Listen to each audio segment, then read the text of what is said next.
Radio Cayman. The voice. The heart. The soul of the Cayman Islands.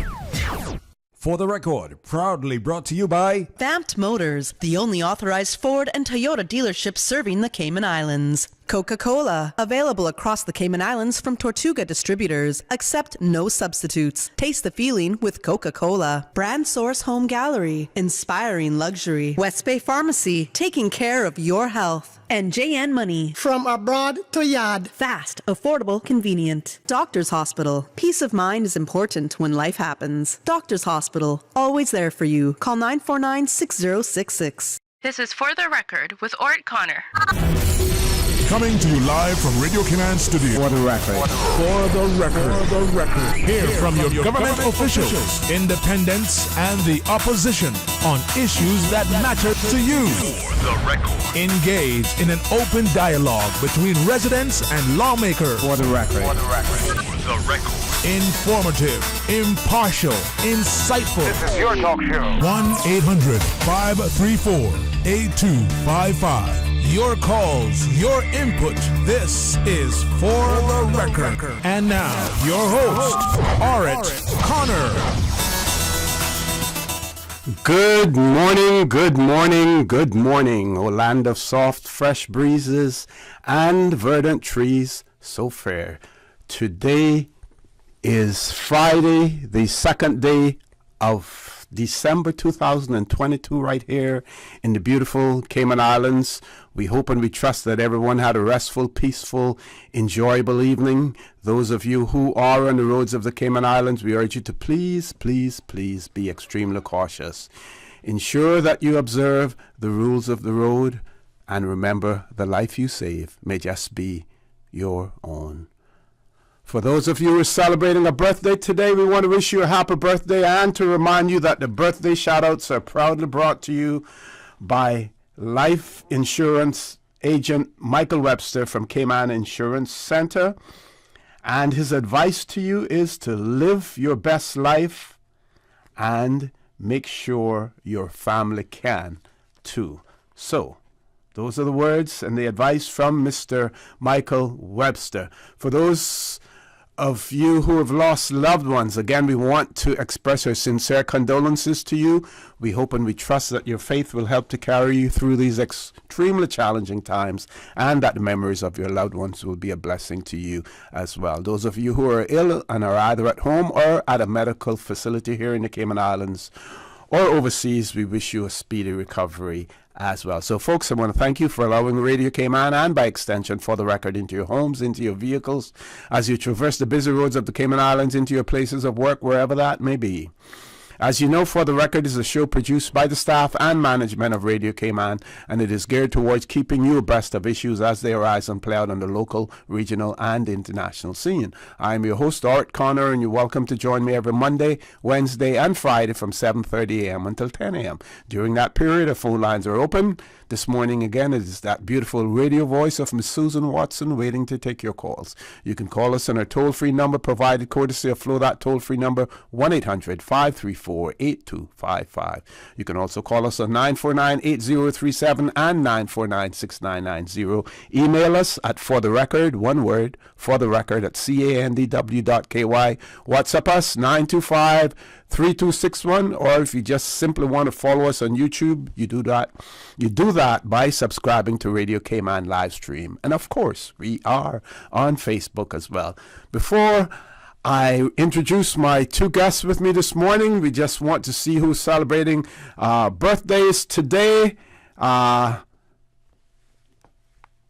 the 2nd of December, and we have Mr. Cham Ebanks. Just want to be able to, yes. Cham Ebanks, Catherine Parchment, Charles Godet, Eve High Voltage. That sounds like a sort of a is that a what do you call them? Social media avatar, or Yeah, something like that. Yes, yeah. Also, Danielle Spector celebrating her birthday. Jonathan McLean, Krista De Leon Cardoza, and Catherine Phillips, all celebrating birthdays today. Sylvester Coleman, he's celebrating his on the 3rd, and as well. So those are the birthday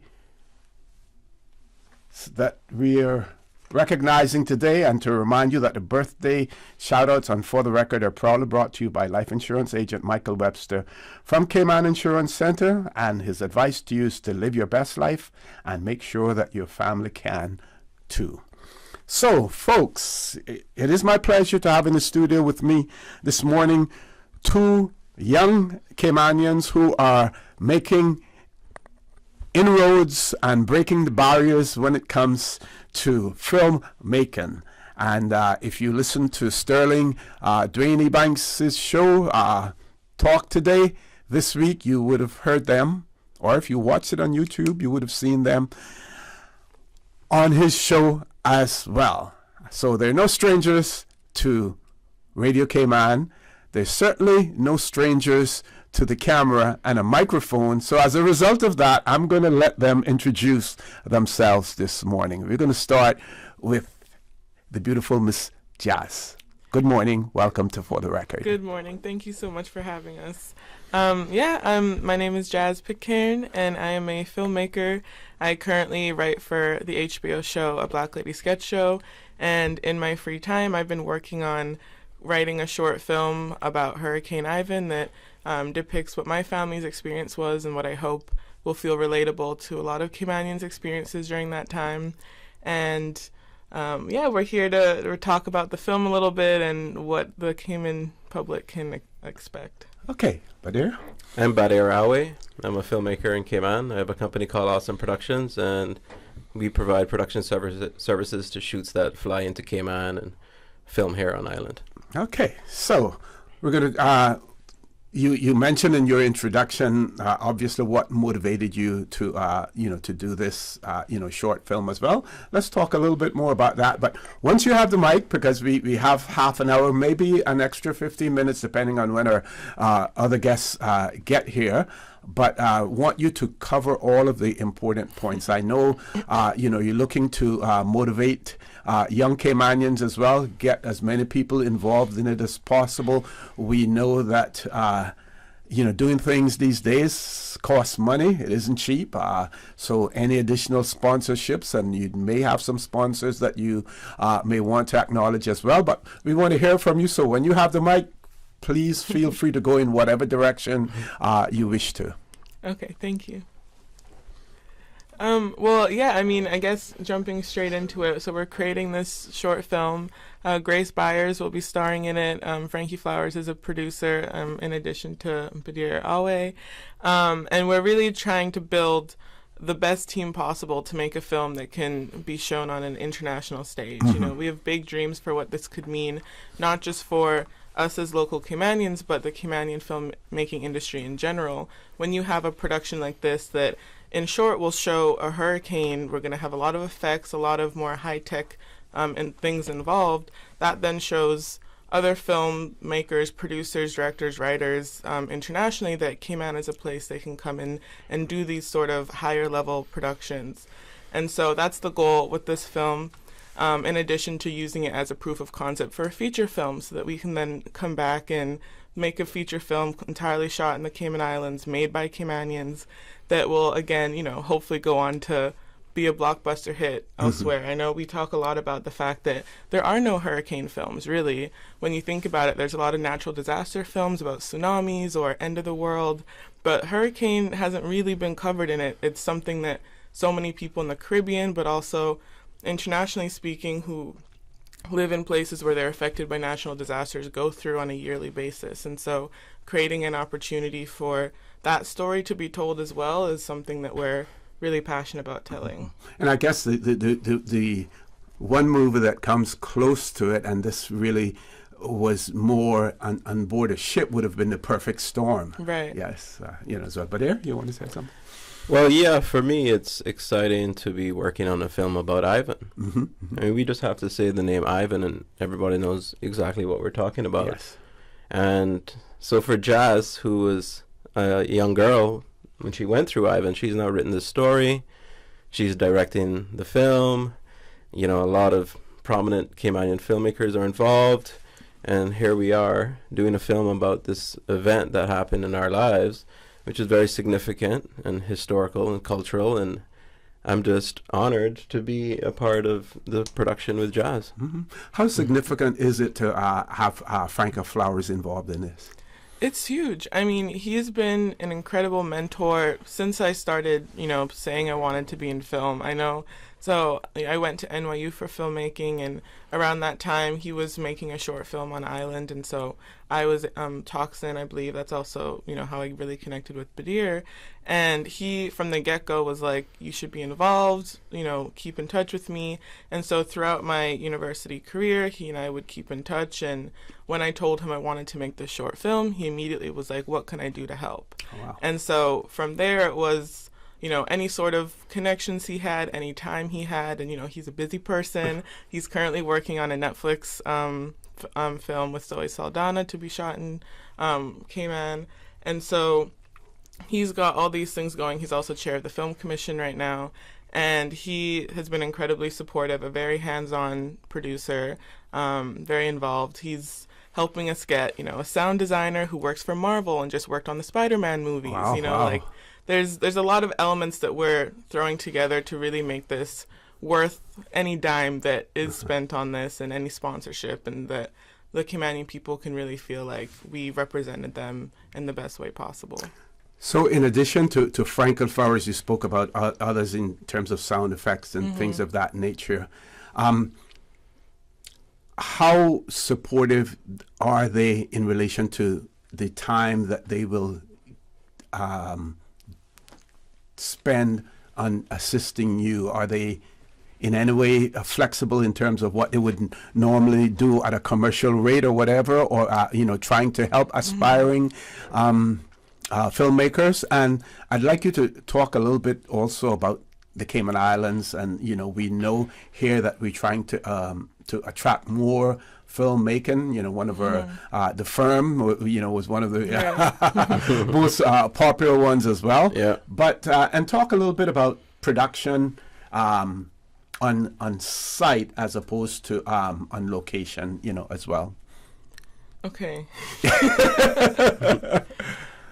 So in terms of support by, other people involved, the thing is, I think most artists are always supportive of each other. And of course, we can't pay a Marvel rate to a sound designer. Right. And that's one of those things where once we actually finish making the film, which we go into production in 10 days now. Wow. So once that we've been able to shoot everything, and I'll be editing it myself as well to help, with costs and everything. Also putting my own money into this.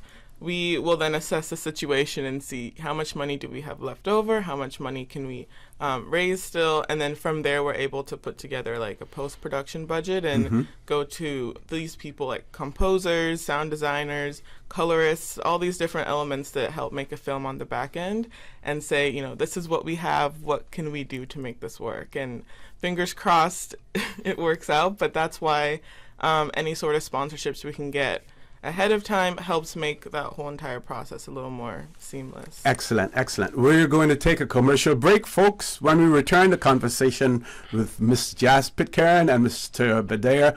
Are we two, I shouldn't say aspiring filmmakers, there are filmmakers and they're Caymanians as well. So the conversation will continue after this short commercial break.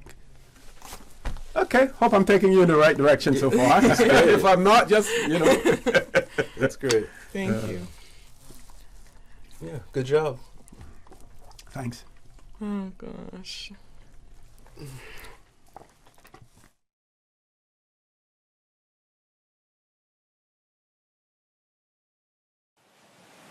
The Cayman Islands boasts of a long, colorful, and rich history.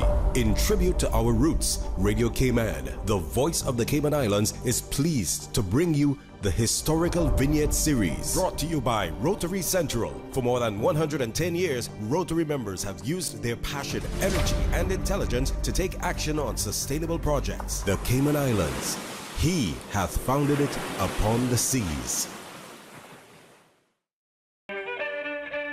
Some military action took place off the sea during World War II. On land, very little military action took place despite the installation of the U.S. Naval Base in Georgetown. Although they did have regular rounds of duties, the Americans had opportunities to interact with locals when not on duty. Informal parties were held at Petra Plantation, Hislop's Ice Cream Parlor, or the Tea Shop run by Madeline and Myrtle Ebanks. Reverend George Hicks, a Presbyterian minister, was appointed honorary chaplain. As would be, romance blossomed, as well as including the marriage of Lillian Bodden, daughter of Captain Rail and Chief Warrant Officer Jack Howard. However, tensions did occasionally rise, especially if the young Caymanian women were overly friendly to the Americans. On several occasions, fights between the Caymanian men and American military would break out near the town hall, with the most serious incident taking place in December 1943 when 40 of the Caymanian men were home on leave. Radio Cayman's Historical Vignettes was brought to you by Rotary Central. For more than 110 years, Rotary members have used their passion, energy, and intelligence to take action on sustainable projects. Announcing the winners of the Rotary Central Music Extravaganza, Saturday night, November 26th. Grand prize, Lasitha R.E. Dunn. Ticket number 00630, $40,000. Seller's prize, Zandy Musgrave, $4,000. Second prize, Elsa Scott, ticket 05826, $4,000. Third prize 1, Andy Smith, ticket 00630, $1,000. Third prize 2, Katrina Ebanks, ticket 01984, $1,000. Ticket prize number 3, Errol Wells, ticket 02900, $1,000. Third prize 4, Noella Robinson, ticket 00235, $1,000. Third prize 5, W. Lucloy, ticket 07723, $1,000. Third prize 6, Veer McNamee, ticket 03165, $1,000. Get more on Rotary Central Facebook page and the Cayman Compass this Friday. Rotary, all the good you imagine. Your dream home starts with a vision, and often inspiration is at the heart of that vision.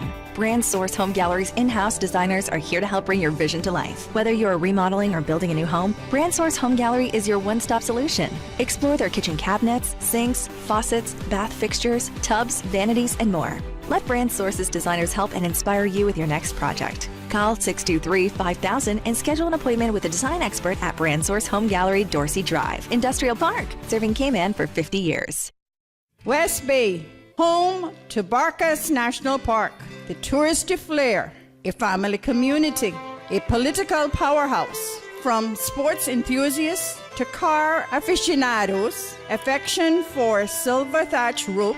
No matter how far you may venture, West Bay will always be where the heart is. Home will always be in West Bay. West Bay Pharmacy, caring for your home and your family. West Bay Pharmacy in Centennial Towers. Convenient, quality care is just around the corner. We think it's time you crossed over to a new vehicle. And with the Toyota Corolla Cross now at Vant Motors, you have plenty of reasons to make the switch. The crossover body and hybrid engine is a sleek design in a sturdy structure with a spacious interior that opens to extensive cargo space. Stuck in traffic? The high-performance self-charging hybrid system automatically switches between gas and electric vehicle mode, helping you lower both fuel costs and carbon emissions. The Corolla Cross has full LED lighting inside and out, an integrated display audio system with energy monitor, and a dual-zone climate control system to ensure comfort for all. Test drive the new Toyota Corolla Cross Hybrid today at Vant Motors, Walkers Road. What's that? No sugar, same amazing taste? Coca-Cola Zero Sugar is here to stay. Classic taste, pure satisfaction. Be sure to stop into any Tortuga location and get your own case of Coke Zero. Or grab an ice-cold one straight from the cooler. Brought to you by Tortuga Distributors Limited. Coca-Cola, taste the feeling, Cayman. With costs and insecurities rising, staying grounded and focused is what your family needs. Life insurance covers your family and mortgage protection. Peace of mind is mental health awareness. Life insurance, the sure way to protect your family. I'm Michael Webster. Don't take chances with your family's future or your valuable assets. Cayman Insurance Center, protecting you and your family so you can take back your future.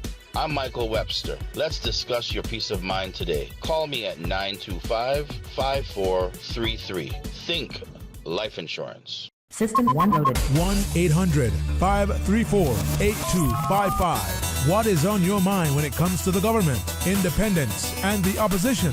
Issues that matter to you. 1-800-534-8255. Waiting to hear from you. For the Record. This is For the Record with Orrett Connor. Good morning and welcome back to For the Record.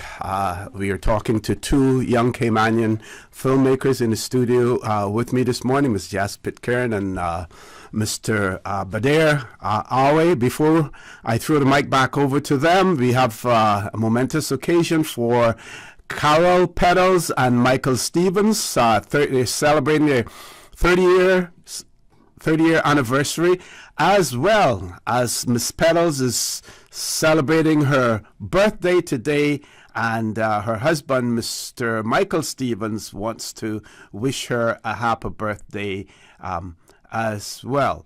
Also, we have birthday greetings going out to Gwendolee Coward. She celebrated her birthday yesterday, so these are belated happy birthday greetings, and they're coming from your Earth Angels crew as well. So, belated happy birthday to you, Gwendolee. So, back over to our filmmakers. I want to talk about what is being done. You heard Ms. Jas Pitcairn mention the fact that they're getting ready to start filming in 10 days. Yeah. So, what does that work involve, and as well as persons on the island, locals who you will be relying on to assist as well? I mean, so we're hiring about 30 local Caymanians to make this happen. Wow. It will be a two and a half day shoot, so we're packing a lot in a very short amount of time. And in terms of the prep right now, it's 101 different things. So as I mentioned, Grace Byers is starring in the film. She's also a producer on the film. And so conversations with her about creative and script to make sure that, she's happy and we're telling the story that we want to tell. It's talking to camera teams. I mean, we're going to try and give the impression that a house is flooding in this film. And so that's a pretty big undertaking, and finding really creative ways to make that happen is something that's going to require a lot of practice and tests beforehand. And so jumping straight into camera tests and working with the tech crew to figure out how we're going to make that happen. Also things like wardrobe and art and hair and production design. How are we going to make this feel like 2004? What are the different elements involved with that? And so it's really just speaking to as many different department heads as possible and working with their teams and making sure they have the support they need in order to make this happen. Okay, but I know you have to leave us a little bit early, so anything that you want to say before you exit? Well, just to carry on, I guess, with what Jas was saying, and the 30 Caymanians working with us, they're filmmakers as well on island, and okay. So they also are working very hard and giving a lot of their time. We can't afford to pay them the rates that they might get when like a reality show comes to Cayman, and so it's been great. The support that we have from them as well, because they understand the significance of this project, Hurricane Ivan, a film about Ivan that we're all working on. And it's exciting. We get to relive hurricane stories. It's going to be awesome on set. Yes, we're super busy right now. We're putting together contracts, building the team, trying to get money in, trying to pay for expenses, a lot of paperwork, and it's just fun, it's exciting, and it's just happy to be a part of it again. Okay, great. So when this is all completed, what are your dreams? What are your aspirations in terms of exposure? Yeah, I mean, we want to take this to all the film festivals. The goal would be to make it to the, Academy Awards, Oscars in the short film category. And that's the way I think we have to think in order to make this work. Yes. We have to know that we have the resources, we know that we have the talent, we know that we have the people involved. We know Cayman is capable of doing this, and so we're doing everything in our power to make sure we create the best product possible so that as soon as this film is done, it's in the perfect condition to go to all the big film festivals that then qualify you to go into the Oscars and all those types of things. How much of an impact do you think that it would have just knowing, people knowing that small Cayman Islands with a population of less than 80,000 people, relatively unknown in the film industry other than Frankie Flowers and The Firm and maybe Pirates of the Caribbean, not even that part of it. But how much of an impact do you believe that would make, knowing quite well that institutions like the Oscars and Cannes, they're looking now for that diversity. So you're seeing foreign language films and stuff like that now being prominently featured. Yeah. How much do you think? It's huge. I mean, for me, I think of movies like Parasite that won Best Film a couple years ago, that I believe, and I may not be correct in this, but it was one of the first times an international film won Best Picture in the regular categories at the Oscars. It's a phenomenal film, and it's now put that whole industry, people are now looking towards Asian markets as a viable place to make blockbusters for U.S. markets. Even most recently, there was a movie, Everything Everywhere All at Once. It was made from an independent perspective by a production company called A24, which is very popular, and it wasn't expected to do as well. It was a great film. It had amazing actors, all that kind of stuff, but it ended up blowing up at the box office. And that's now, again, created more of a market and evidence that people want to see films from Asian markets. And so a lot of people in Hollywood weren't necessarily thinking that way, and now that's completely opened up a whole new ball game that helps increase representation. And I want to do that for the Caribbean. I mean, how many Caribbean leads do we see in film right now? There's none that I can think of ever. If anything, there might be a Jamaican best friend or someone with that kind of heritage, but there's no Caribbean stories leading the way or being the lead in any TV show or film. And so I want to be a part of that, conversation and helping build Caymanian voices, Caribbean voices in mainstream media. And so with films like Ivan, that's what we're trying to do. It's a drama, it's a short film. It has an amazing cast with Grace. It has amazing producers behind it with Frankie and Badir, and all these, really talented Caymanians also who are putting it together. So it could have a huge impact, and that's what really excites us to keep pushing through. Okay, well, we want to wish you all the best in your endeavors, and any final words that you want to say to the people of the Cayman Islands in terms of the support that they can offer? Yeah, I mean, well, first of all, thank you so much. We have received, support already. People have been incredibly generous, and so if you would like to be a part of I've been in that kind of way in support, feel free to reach out to myself or Badir or OC, who can put you in touch with us. Yes. Any type of contribution goes such a long way, but we're so grateful for the support we've gotten. So thank you so much. Excellent. All the best, and whatever support we can give, that we certainly will. Thank you so much. Okay, folks. Top of the hour, 8 o'clock news. When we return, we will have people from we will have Mr. Albert Anderson and Mr. Norman Borden in the studio with us as well. Please stay tuned for the record. We'll be back immediately after the 8 o'clock news. Thank you, Mr. Connor. And studio time now by Foster's is 8 o'clock.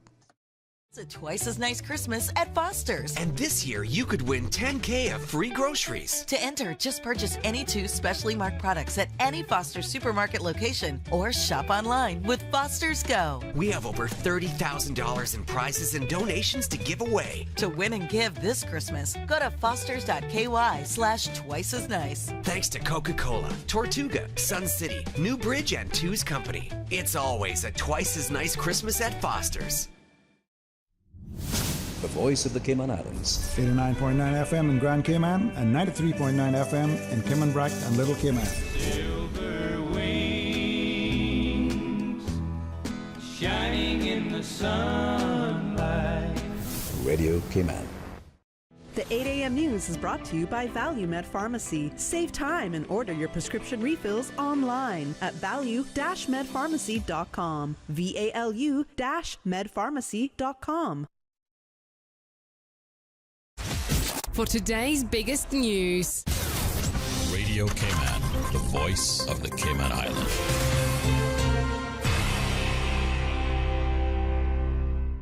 With your latest news, I'm Carsley Fuller. The opposition will be hitting the issue of Cayman's traffic situation when Parliament meets next week with a private member's motion, as well as several parliamentary questions related to the issue.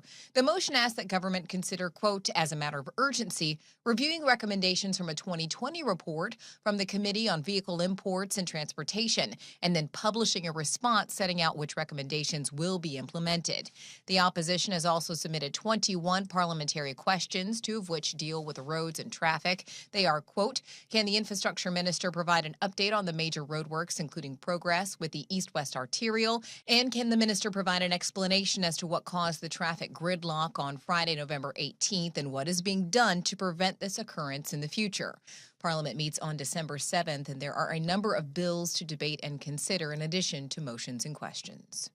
The holiday season is upon us, and the Royal Cayman Islands Police Service wants to remind you about the importance of responsible behavior on the roads. This year, we've had 13 fatal collisions with 14 deaths, which is by far the worst that we've had in over 8 years. On Radio Cayman's Talk Today, RCIPS's Jody Empowery says so far this year, they've had more than 2,400 motor vehicle accidents, and alcohol has been a factor in many of those crashes. We're hoping that through these messages that people will be in tune with what's actually happening and try to adjust their lifestyles and their choices so that we don't have as many collisions and as many deaths on our roads. Each year, police join forces with the National Drug Council to encourage people not to drink and drive and promote designated driver programs. And the Haw Foundation, established by the Haw family to support rehabilitation and inclusion programs in the United States and the Cayman Islands, has officially gifted land on which Beacon Farms is located to the Beacon of Hope Foundation, a Cayman-registered nonprofit that provides jobs in agriculture to Caymanians recovering from drug and alcohol abuse. Beacon Farms gives people a better chance at rebuilding their lives after substance abuse. The program offers the opportunity to learn new skills, earn a wage and gain confidence to rejoin the community. We currently have 12 members of staff employed at Beacon Farms. This donation should allow us to increase both the scale of our farming operations and the number of people we can support. At a special event on the farm on Thursday, Beacon Farms Chief Executive Officer Sandy Urquhart thanked the family for their generosity. Now with the check of international news, here's the BBC, which will take us out of the newscast. I'm Carsley Fuller from Radio Cayman's newsroom. BBC News with Jerry Smith. Ukraine's President Volodymyr Zelensky has announced plans to ban religious organizations affiliated to Russia from operating within Ukrainian territory, saying he'll guarantee the spiritual independence of his country. A branch of the Orthodox Church until recently professed loyalty to the Russian Orthodox Church. On a visit to Ukraine, the Archbishop of Canterbury, Justin Welby, has said there can be no peace in Ukraine until Russia, as he put it, stopped lying about its actions, including atrocities it had perpetrated. The Kremlin spokesman, Dmitry Peskov, has said Moscow is not prepared to meet President Biden's conditions on beginning talks over Ukraine. Mr. Biden said talks could only take place only after Russian troops withdrew. The future of South Africa's President Cyril Ramaphosa is hanging in the balance as the governing ANC gathers to discuss a report that said Mr. Ramaphosa may have broken the law. He denies wrongdoing. The US rapper Kanye West's Twitter account has been suspended again just a month after a previous suspension was revoked. This time, Kanye West posted screen grabs which included a symbol made up of a Jewish Star of David and a Nazi swastika. Supporters of the Afghan political leader Gulbuddin Hekmatyar say he's escaped unhurt after 2 suicide bombers targeted his office in Kabul. Several photos have been posted from Iran showing women dressed as characters from the dystopian novel The Handmaid's Tale in a new form of protest. The latest picture shows a woman in Tehran dressed in the red robe and white hood of female characters subjugated by male rulers in the novel by Margaret Atwood. BBC News. The 8 a.m. news is brought to you by ValueMed Pharmacy. Save time and order your prescription refills online at value-medpharmacy.com. VALU-medpharmacy.com. Did you know that ValueMed Pharmacy has a free online prescription service? Managing your health and medical requirements has never been easier with ValueMed. Simply visit value-medpharmacy.com. That's VALU-medpharmacy.com and click the Refill Prescriptions tab on our website. Fill in the information for new prescriptions or refills and choose your preferred pickup location. ValueMed on Walkers Road or Town. Then bring in your original prescription from your doctor when picking up. There's no need to stand in line and wait for your prescription. Save time and pick up prescriptions at your convenience by visiting value-medpharmacy.com. That's VALU-medpharmacy.com. Stay in touch with Radio Cayman for the latest in news and information. Follow Radio Cayman on social media, Facebook, Instagram, Twitter. Download the Radio Cayman app or log on to our website, www.radiocayman.gov.ky. Radio Cayman, your voice, your choice, your radio. HSA's cardiology clinic is now located at Smith Road Medical Center. Our cardiology team provides expert care and treatment for heart conditions such as coronary artery disease, heart failure, arrhythmias, hypertension, congenital heart diseases, among others. The new location offers state-of-the-art cardiac diagnostic testing, including echocardiograms, ECGs, and stress tests. To contact, call 949-8600. At HSA, your heart matters to us.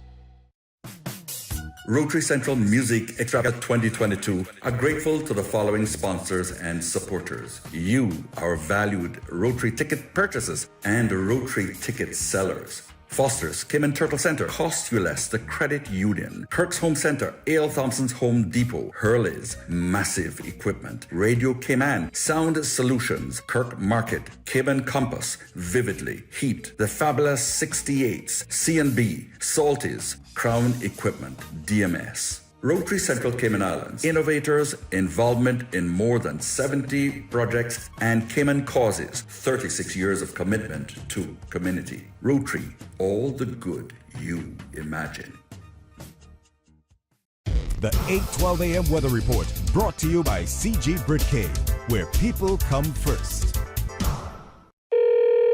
Hi, my AC just went out and I need someone to come fix it. I'm sorry, we're closed. Okay, what about tomorrow? We're only open on Thursday. And we're fully booked. Have anything next week? No. Okay, when can you send someone out? The 22nd is open. I'll take it. Of December 2023. With the best medical cover for your dollar, we're like an AC technician who isn't too busy for you. CG Britcay. Good like that.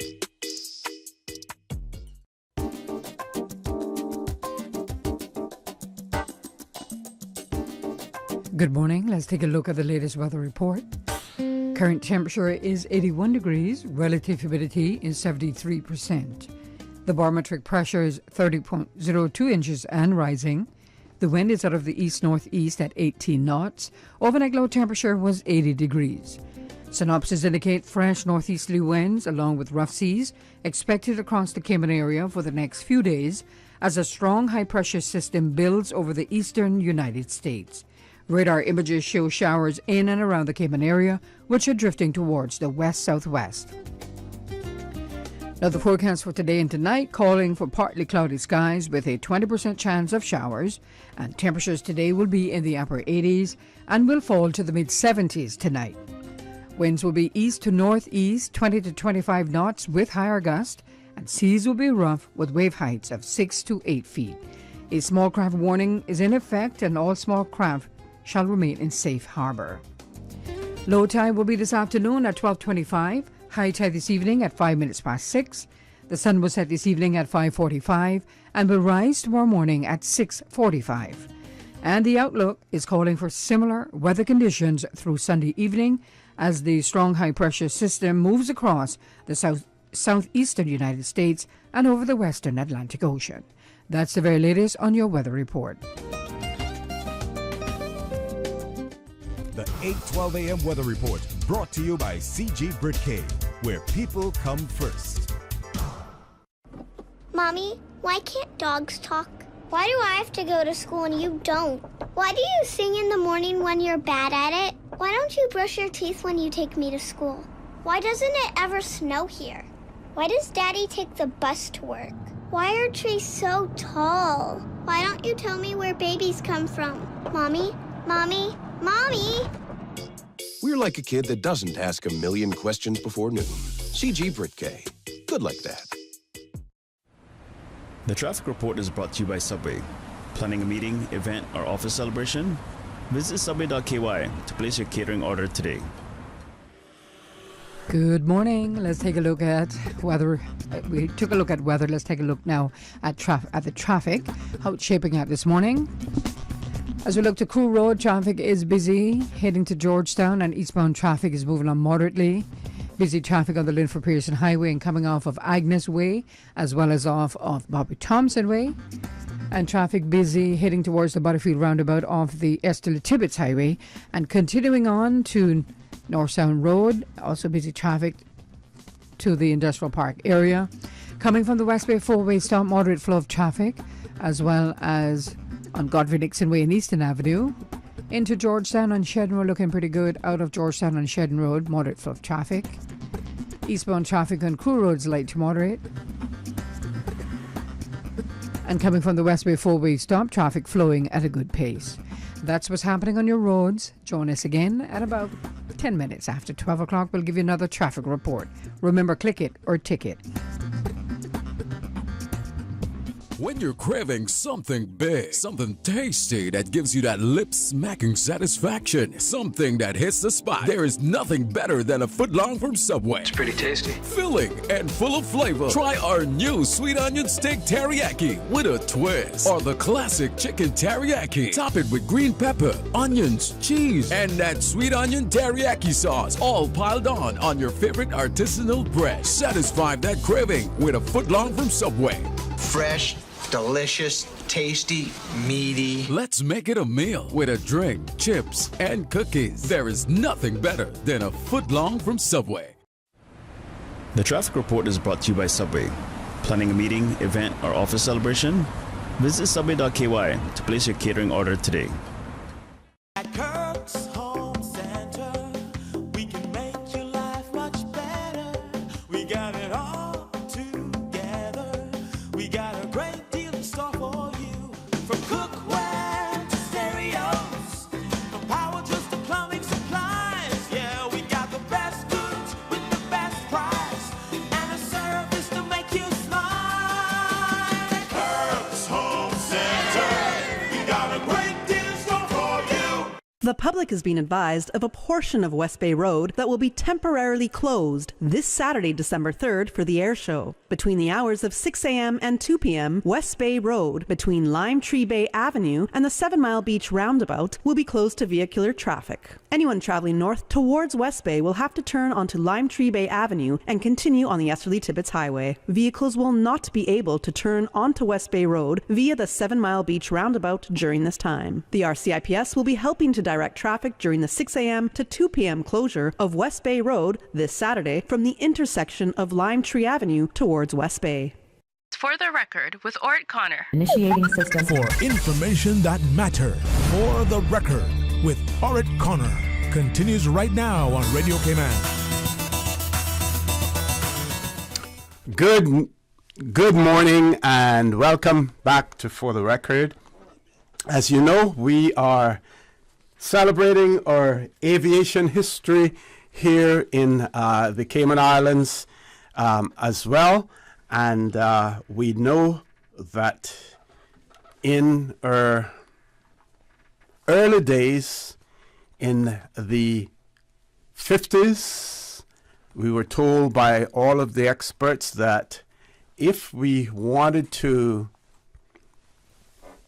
be able to open up our tourism industry, that one of the things that we needed was to have, an airport, a runway for planes to come in to the islands and to bring travelers, bring visitors, as well as our residents to the island as well. So we're celebrating our aviation history, and this morning we will be featuring former member of the Legislative Assembly, former member of EXCO, which we now will call ministers, but we don't want to confuse them with ministers of religion, ministers of cabinet, the Honorable Mr. Norman Borden. His portfolio when he was in Executive Council, tourism, aviation, and trade. Also in the studio with us this morning, Mr. Albert Anderson, who is the director of the Cayman Islands Airport Authority. Gentlemen, good morning. Good morning. Welcome to For the Record.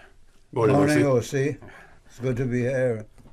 Okay, I'm going to ask you to pull that mic a little closer to you, Mr. Norman. You can bring the whole thing moves. You can bring it a little closer to you as well.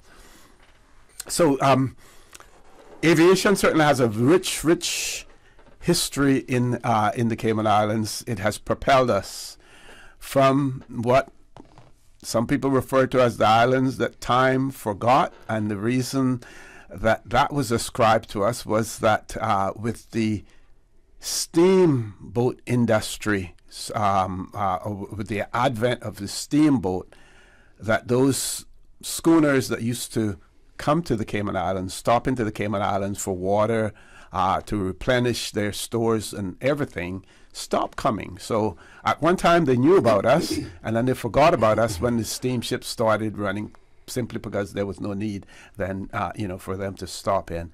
But since then, we have forged our way forward, and certainly aviation in the Cayman Islands has been highly instrumental in us achieving that. Over to you, Mr. Albert, first. Morning, OC. Thanks very much. It's a pleasure to be here, in particular with Mr. Borden this morning, yes, who is an icon in Cayman, and certainly played a major role in the development of aviation in the Cayman Islands. We wanted to come by and talk about not only the history of aviation, but also what we're doing this weekend with respect to the air show. Mm-hmm. The air show, many will know, was originally scheduled for June of this year as part of the Queen's Jubilee celebrations, mm-hmm, but it had to be cancelled at that time because of weather. So it was rescheduled for this weekend, and in between that time, of course, the Queen unfortunately passed. And so it's now been rebranded as a 70th anniversary of aviation in the Cayman Islands. And for those who may not know, the 28th of November 1952 was when the first commercial aircraft landed on the runway at Owen Roberts International Airport. Prior to that, they were landing in the sea and the North Sound, but that was the first aircraft that landed at the airport. So it is a significant time for us. Mm-hmm. The aircraft that landed was a PBY Catalina, and we were fortunate enough to have one of those coming over this weekend for the air show, and it actually did a flyby and landed at the airport on the 28th of November this year, just earlier this week on Monday. So that was a very nostalgic moment for us. We had a number of guests in the departure hall while we celebrated that moment. Okay. Mr. Borden, that must have been a momentous occasion for you in the 1950s as well. Do you recall? Can you fill us in on anything with that? Yeah, I remember that very well, OC, and the crowd at the airport to see that first landing was something that formed a part of our history in aviation. And I think that was captained by Wing Commander Wayne Roberts, Miss Anderson. Yes. That it was captained by him. So that was the first aircraft to land, and it was a red letter day for the Cayman Islands, because I say about aviation and tourism, what I say about the mosquitoes, if they hadn't been controlled, our islands could not have developed at the pace that it has. And without aviation, our tourism industry would not be what it is today, one of the main pillars of our economy, because without a means to get here, it could not grow and develop into the tourist destination that we are today. So aviation is of utmost importance to all of us who live in the Cayman Islands. Certainly, certainly. Now, the air show, in previous years, it was a huge event. My recollection of some of them, they were held like in June, during the Queen's birthday celebration as well. And we had a combination of the warships being in. One of my most exciting moments was those Harrier jets when they were coming in, and I was in immigration at the time, and you could actually look out there and see them hovering, over before landing on the runway as well. We have had to. There was a hiatus for a while as far as the air show is concerned. This one is not as big, but tell us about what is planned and possibly about the future plans as well. Well, you're right, OC. It's not as big as it was in the past, but the intention is hopefully that we can now bring it back as an annual event, and hopefully it will then grow into something that that is as big or bigger than it was before. I think the unfortunate thing for this weekend is that we don't have too many military aircraft, which was a key part of what was part of the previous air shows. The last show was 20 years ago,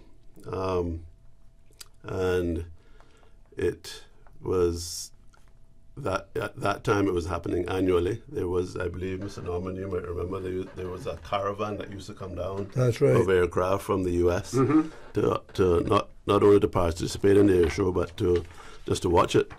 And so hopefully we can get back to that status with the air shows and make this be an annual event. Yeah, that air show was supported by the Federal Aviation Agency, and they sent down aircraft from Homestead in Florida, and we had a lot of single-engine aircraft that flew down to Key West, and from Key West to here. You used to have the caravan. That's coming, right. Yes. That's exactly right, O.C. Yeah. When I was talking to Mr. Anderson about this air show and the reasons why it's important to us, I had to think to myself, when one considers the millions on top of millions of passengers that have been transported to and from and within the Cayman Islands with an almost safety record, almost complete safety record. That is something to be celebrated, because the quality of air services provided to and from and within the Cayman Islands, it can give competition to any of the best destinations. Certainly. Now, Mr. Borden, you were certainly instrumental in the construction, of the new airport terminal in the early 80s, 1983, 1984, somewhere. We ended up with 2 openings, but that's a political part of things there, with that. But can you talk a little bit about, what prompted the government to improve our airport facilities? While, we had a nice rustic building, part of it with thatch roof and part of it with zinc roof and everything. And we had the, I forget what it was called now, but Graham's Restaurant in the back there. And you could go and get the pub, and you could go and you could get Miss Maisie's hamburgers, the best hamburgers on the island, or I would say in the world as well. What prompted the government to?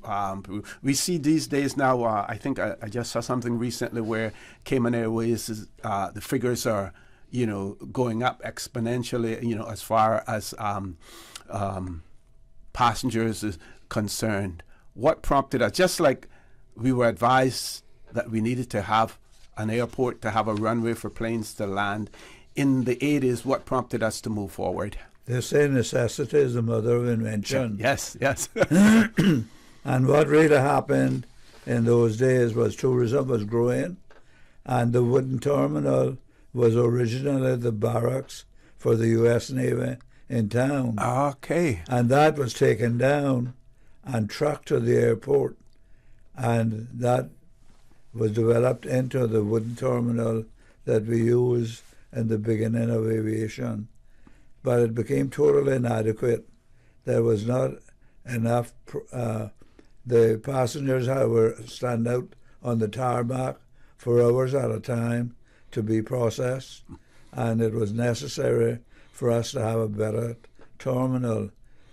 That new terminal in 84 was originally under Mr. Jim's portfolio, Jim Bowden's portfolio, and his portfolio had put the wheels in place to have this terminal built to improve the facilities that was totally necessary as our tourism was growing and it was developing, and we had to move with the time. So I applaud Mr. Jim for that. I thought it was a very good, timely thing to be done.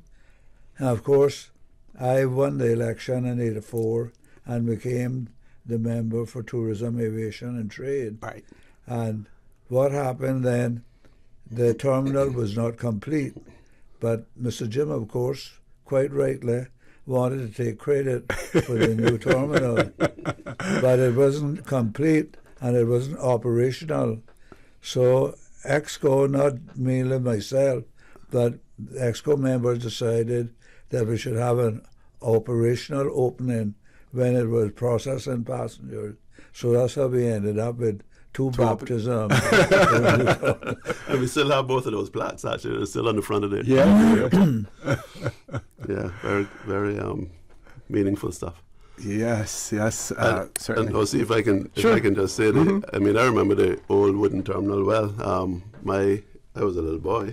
My mother used to work at the weather station. Yes. Which was across the road from the old terminal. So I spent many days at the airport just watching. I was trying to visualize exactly where that was in the road that went in between the weather station and the airport. So where you see General Aviation now, or Island Air, that General Aviation building is where the weather station used to be. That's right. And then the airport terminal was just across the road from that, just in front of that. So, yeah, very, very interesting times. I can remember standing by the fence just to feel the jet blast from the planes when they were turning around, which you can't do nowadays, but that was how it was back then.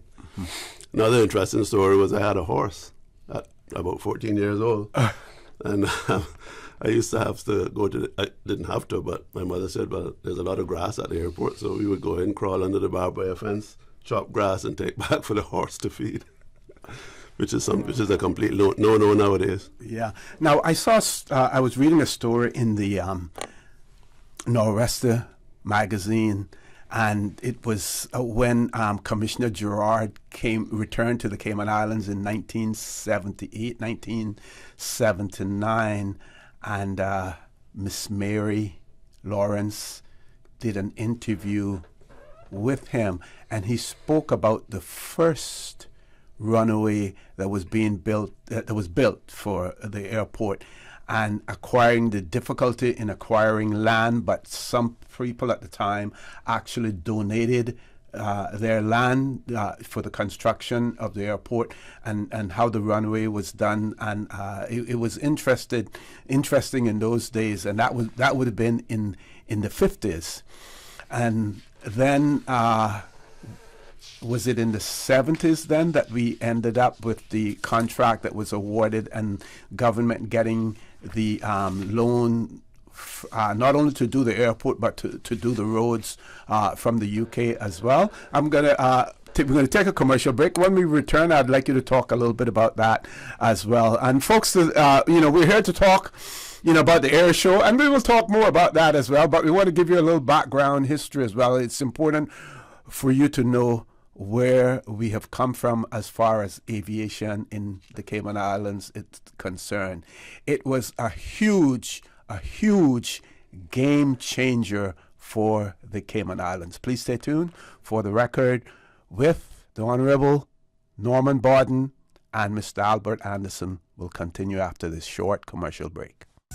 At Doctor's Hospital, we know life happens, and usually when you least expect it. So when unexpected medical issues arise, you need quality care close to home. Located in the heart of Georgetown, our accomplished team of physicians and medical staff treat minor urgent conditions such as migraines, chest and abdominal pain, shortness of breath, burns, broken bones, open wounds, and more. 24 hours, 7 days a week with no appointment necessary. Peace of mind is important when life happens. At Doctor's Hospital, we're always here just for you. Need to speak to someone? Call 949-6066. J&M Money touching down again. Now you can send your US dollars at any location on island, including the BRAC. It's easy. Just walk with your US dollars. No need to convert to CI. This is another convenient service available at J&M Money. They always find a way to make it easier and hassle-free. So remember, when you need to send your money and you only have US dollars, don't ever think of what to do. Just head straight to any J&M Money location and send your money the fast, convenient, and affordable J&M Money. J&M Money, touching down again. J&M Money, ranga to la friend. Can you imagine your home completely organized? At Brand Source Custom Closets, we can. We specialize in designing and building custom closets and storage units for any room in your home, including the garage. With tailored designs and custom LED lighting solutions to fit your lifestyle and budget. Our custom closets expert is committed to enhancing the value of your home with a solution that is uniquely yours. Visit our showroom or call 623-6774 to schedule a no-obligation appointment with our design expert. Brand Source Custom Closets, 209 Dorsey Drive, Industrial Park. System 1 loaded. 1-800-534-8255. What is on your mind when it comes to the government, independence, and the opposition? Issues that matter to you.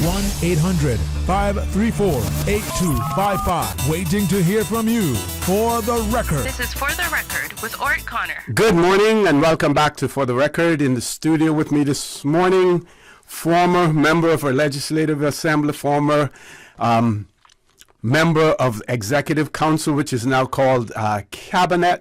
Also, he was the general manager of Cayman Airways for quite a while, and probably before that was manager for LAXA Airlines as well. But I'm going to have Mr. Norman Borden tell you about his storied career in aviation as well. But before I do that, even though we're past the birthday shout-outs, we were asking to, gotta find it now, Miss Susan. Okay, so yeah, birthday greetings to Donna Bryan, who's having a birthday on Sunday. So, Miss Donna Bryan, happy birthday to you when it arrives on Sunday as well. So, Mr. Norman, it is good that, that we have you to talk to, because, rather than having to read something later on where, posthumously, about you and your career, you can tell it in your own words, for us as well, as far as your experience in the aviation industry from scratch. Okay, I will say thank you very much. I was 20 years old when I went to work for LAXA Airlines in 1955. Mm-hmm. But I think before that, you were talking about the airstrip and how it was Commissioner Gerard, excuse me, that talked about the building of this airport here. Mm-hmm. as Albert and you and everyone else will know, that was started in 1951. And of course that was the largest project undertaken by government at that time. And of course, you know, anything that is involved in politics and development, there's a lot of controversy always surrounding it. So a lot of the landowners claimed that they were not being fairly reimbursed for the property they were providing to build this airstrip.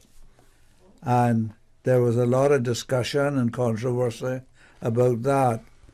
That was built in and opened in 1952. Okay. It was a 5,000-foot runway. And Commissioner Gerard himself was very instrumental in getting funds from the UK government.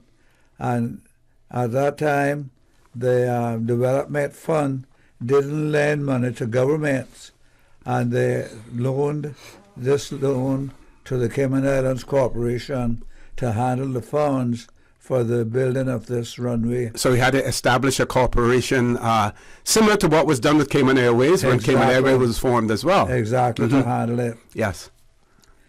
So what happened then was that after the funds were available, we had 2 civil engineers from Jamaica, Walker and Smith, who the roads that we use today are named after. And they also sent a team of surveyors over. But those that opposed the building of this runway said that it was being built over Hazard Pond. There was a pond there that Caymanians of the day claimed was bottomless. That was, of course, claimed because there was no means to measure it. And they said when they built over that, it was going to sink and they were going to have an accident and kill the passengers and crew. So those that were the ones that were the critics about it, like everything else, I'm sure if they could come back today and see what we have, they would know that it was a good thing at that time in the early 50s. But regarding the development of air services, Cayman Airways, LACSA and BWA played a pivotal role in the development of these services. And of course I went to work for LACSA Airlines in 1955. And that was the same year that Cayman Brac Airways was started. And Cayman Brac Airways was the forerunner of the Cayman Airways we have today. You know, the Cayman Brac people wouldn't be left behind. So they got their shovels and rollers and they built a 3,000-foot runway for Cayman Brac Airways to operate there with a 4-passenger plane, a Cessna T-50. After that, government became interested in having some say about the development of air services because our tourism industry was growing and we wanted to be able to improve air travel to and from the Cayman Islands. And it was growing at a very fast pace and we decided that we had to do something.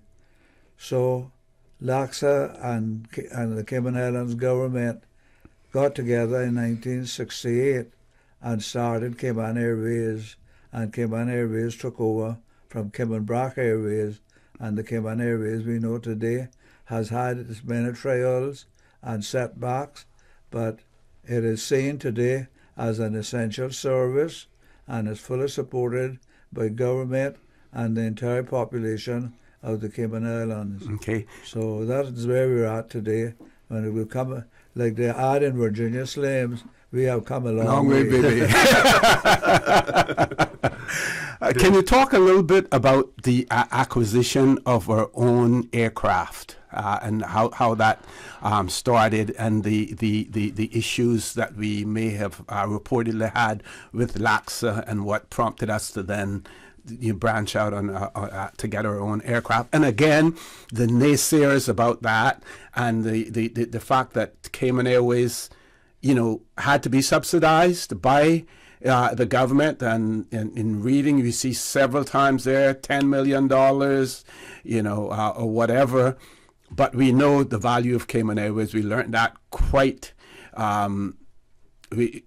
well after Hurricane Ivan, how valuable Cayman Airways was to us as well. But can you talk about the acquisition of our aircraft? Yeah, in 1972, Cayman Airways was granted a route to Miami from Grand Cayman. And, of course, they didn't have any equipment.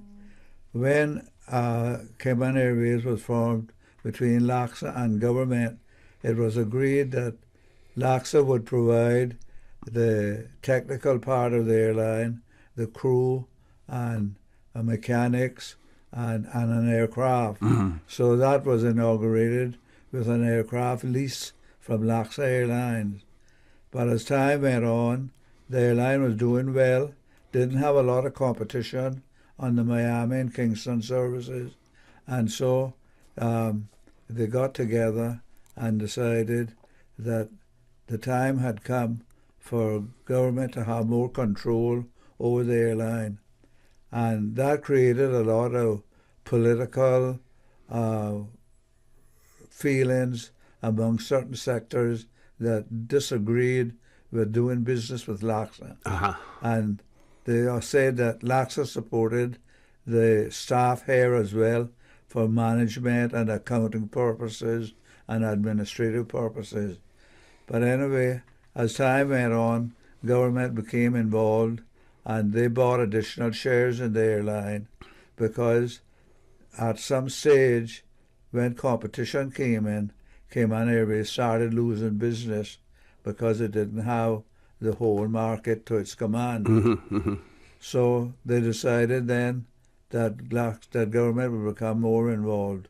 And the idea, the thing that really supported the reason for Cayman Airways, like I said, was out of necessity, was that we needed to provide additional seats to bring tourists in.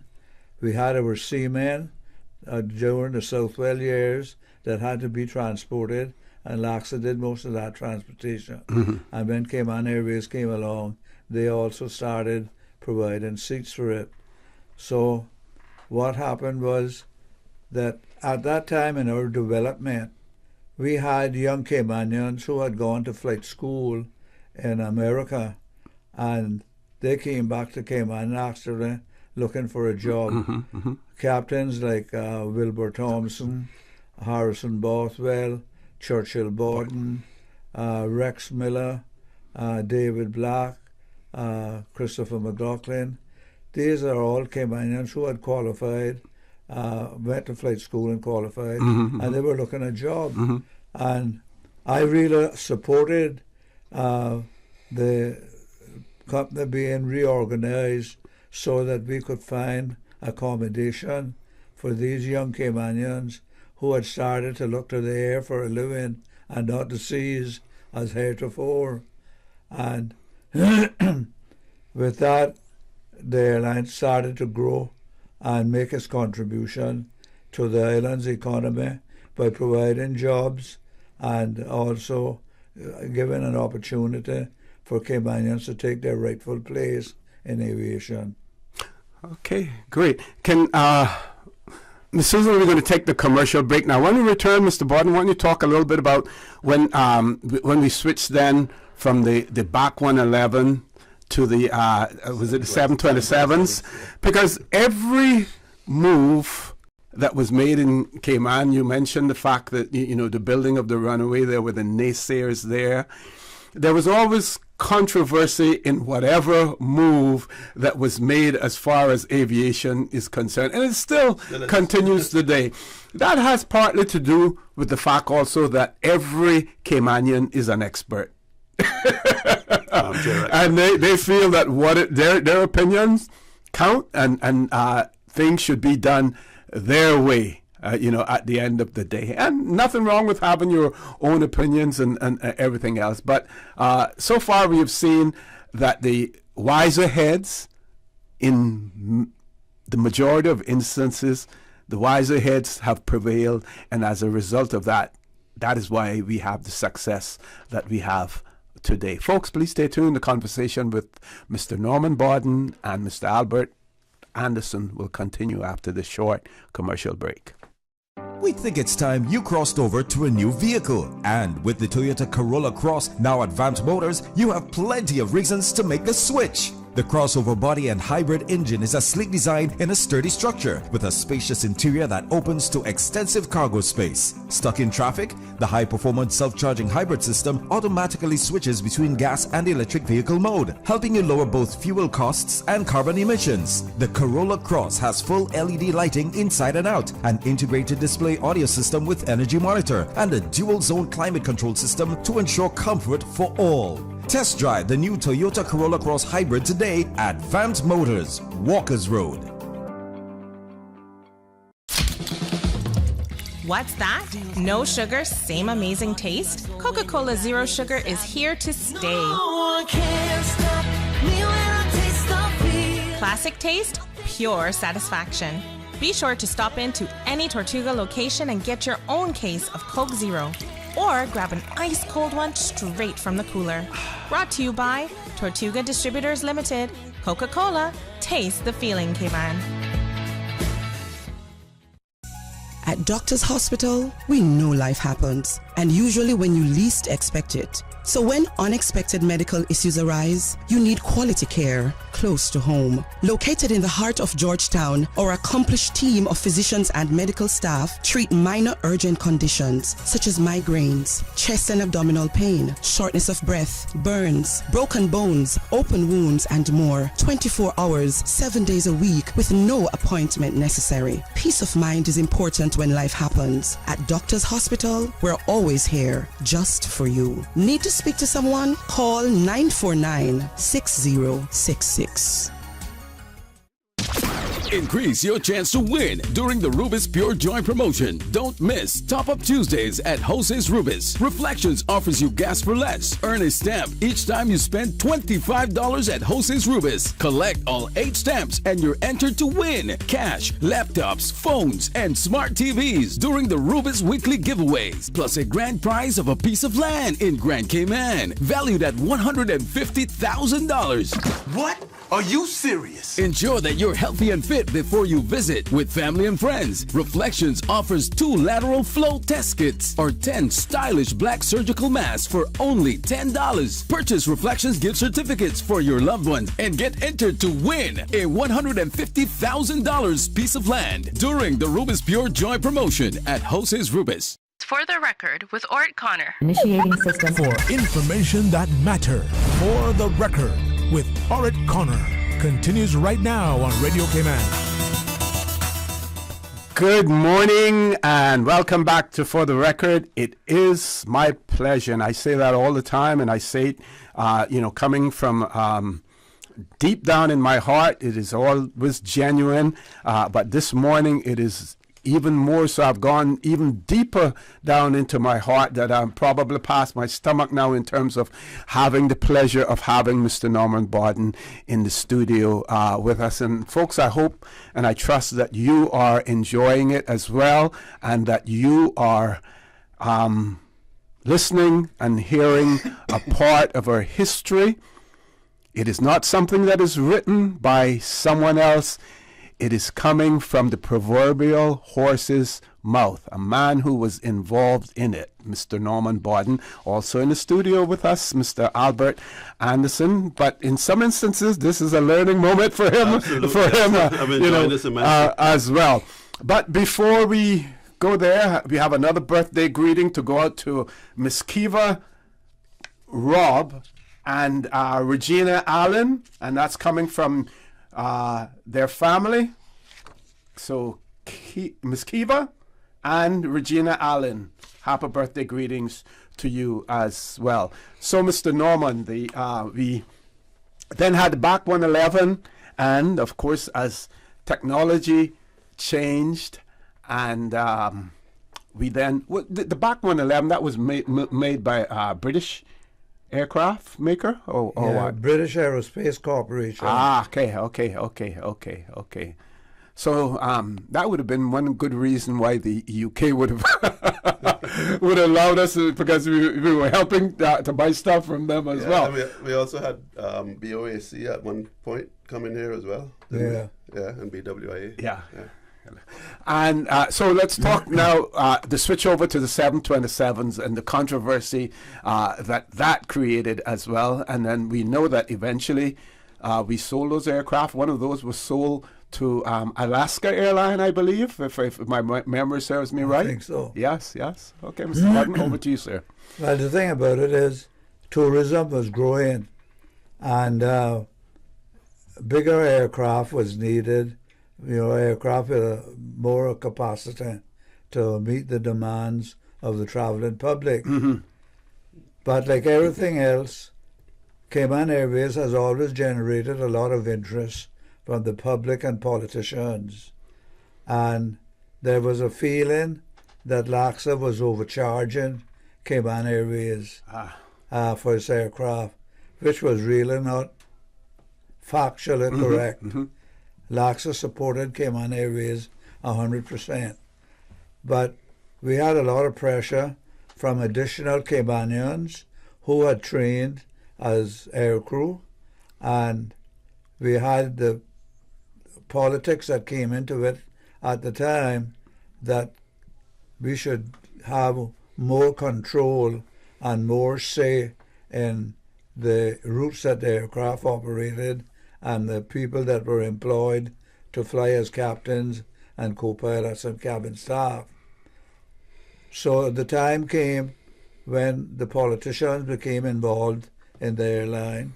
Mr. Jim Borden and Mr. Truman Borden were leaders in that move, and it was decided that the company could get better arrangements by buying a 727, which would meet the growing demands of tourism, find additional jobs for Caymanians. Mm-hmm.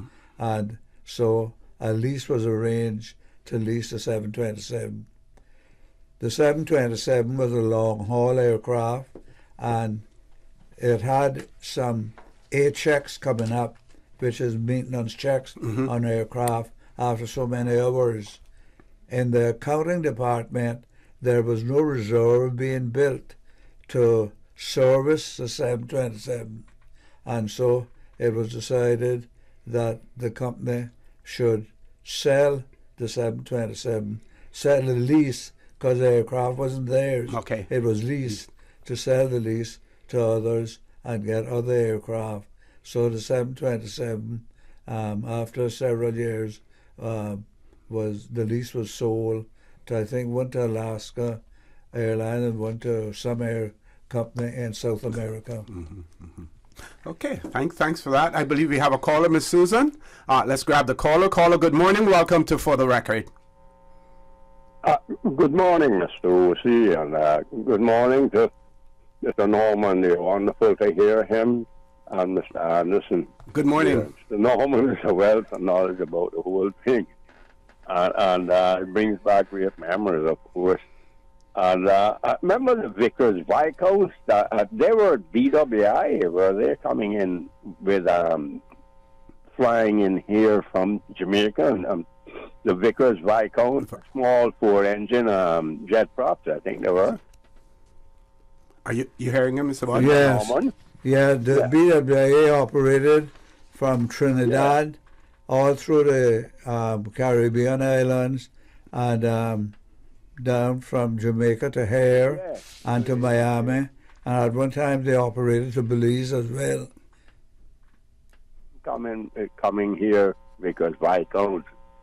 And I know they made bigger planes too, the VC-10s, the giant VC-10s, all that. But it's so wonderful just to hear this, and for many Caymanians, younger ones, and even more the ones that didn't know the whole history of the thing and how involved and complex and many hardships you had to go through in building this thing up to what it is today. Phenomenal, and it's just so proud of you, Mr. Norman, stuck with it and did so much. Yes, and I just like to see that, that thanks to go back. And as you said before, O.C., it's good that he can come and tell us all these things, to hearing it straight from the horse's mouth, so to speak, rather than hearing something posthumously. It always gets so distorted and many facts left out when it's like that. And his memory is so lucid at 87 years old. His memory is quite lucid. Yes. Same age of us, yes. And it's really very good to hear all this. And I remember Captain Churchill used to fly for Jamaica, near Jamaica too. I think he was the first captain for Air Jamaica to fly to Germany. Is that correct? That is correct. Took the flight to Germany. Yeah, Churchill Borden went to fly for Air Jamaica. I think it was. And he became the chief pilot for Air Jamaica. And when they inaugurated their service from Kingston to Germany, he was the captain that went on the inaugural flight. Yes, that's important. Many Caymanians might not know that. That was the Caymanian who first flew that flight to Germany, for Air Jamaica. Anyway, thank you so much, Mr. Norman and Standerson and O.C. as always. Wonderful show. I don't know how we do without it. Thank you so very much. Thank you very much, sir. I tell you, Mr. Hurlstone, there's nothing wrong with your memory either. That's true. Yeah, that is so true. That is so true. So, Mr. Albert, let's switch gears and go back to the air show, as well. And just like Mr. Norman spoke about the young Caymanians who went away and trained to be pilots, came back home looking for a job. But of course, the agreement that we had with LACSA, they had their pilots and stuff, to fly as well. So I guess it would have been challenging, for that to occur. How can this air show now help the young Caymanian who has aspirations to be in the aviation industry? Well, first of all, the air show is going to be something completely different from what a commercial pilot would be dealing with. But certainly, it's an opportunity to stimulate the aviation bug, I guess you could call it, in some of the young students that are now leaving school. When they can see what these folks can do in a very safe manner with aircraft, and so hopefully we will get some interest being piqued and people developing interest in developing themselves in the aviation industry. At the airport, we are recruiting currently and will be in the new year for air traffic controllers, for example, and other aspects of the ground services for in the aviation industry. Cayman Airways, I know, has recruited over the years. They have some young Caymanian pilots now. I don't know where they're at currently with their recruitment process, but they have never stopped recruiting Caymanian pilots. So I think there's a very good opportunity here for young Caymanians who want to get into the aviation industry, whether as pilots or as part of the ground staff, to get into the industry. Okay. So, Ms. Susan, you ready for us for top of the hour? When we come back, Mr. Borden, we're going to talk a little bit about the airport terminal again. And I recall, being in immigration, and when you compared what we had in the old terminal and what we had in the new terminal, it was the best thing next to Norberg's sliced bread. But not long after that, we realized we have already outgrown this terminal before we got into it as well. And so we want to talk about the expansions that have taken place, and probably more to come as well. I believe there's some consultations and stuff like that out there now as far as the expand.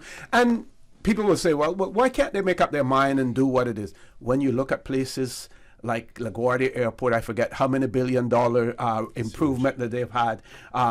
New York Airport, we see it happening at Miami International Airport all the time. So the airline industry is constantly on the move, and we want to talk about that. So, folks, please stay tuned. For the record, we'll be back shortly. Today's biggest news. Radio Cayman, your voice, your choice. Local, regional, international. This is Headlines from Radio Cayman's newsroom. Today's biggest news. The opposition is hoping to table a motion asking government to consider, quote, as a matter of urgency, recommendations in a 2020 report from the Committee on Vehicle Imports and Transportation, and asking them to publish a response setting out which recommendations will be implemented. Parliament meets next on December 7th. U.S. President Joe Biden has said he would be ready to meet Russia's Vladimir Putin, quote, if in fact there was an interest in him deciding that he's looking for a way to end the war. Addressing reporters alongside French President Emmanuel Macron, he stressed Mr. Putin has not yet done that. The two men stressed they would continue to stand against Russia's war. In response, the Kremlin said President Putin remained open to talks aimed to, quote, ensure our interests. Parcels containing animal eyes have been sent to 6 Ukrainian embassies in Europe, according to its foreign ministry. The spokesman said the, quote, blood-soaked packages were found in Hungary, Italy, Netherlands, Poland, Croatia, and Austria. It's not yet clear who sent the packages. It comes 2 days after an employee was injured after a letter bomb exploded at Ukraine's embassy in Spain, one of a series of alleged incidents. Those are your headlines. I'm Karsley Fuller. For the latest in news and information, follow Radio Cayman on social media, Facebook, Instagram, Twitter. Download the Radio Cayman app or log on to our website, radiocayman.gov.ky. For the record, with Orrett Connor. Initiating system. For information that matters. For the record, with Orrett Connor. Continues right now on Radio Cayman. Good morning and welcome back to For the Record. It is my pleasure to have in the studio with me this morning former member of our Legislative Assembly, former member of Executive Council, now called Cabinet, and they're now called ministers, and let's not confuse them with ministers of religion. They're political ministers as well. But Mr. Norman Borden, if he was, were he to be in today's cabinet, he would be called Minister Norman Borden. But it is my pleasure to have him in the studio with us, and the current director of the Cayman Islands Airport Authority, Mr. Albert Anderson, as well.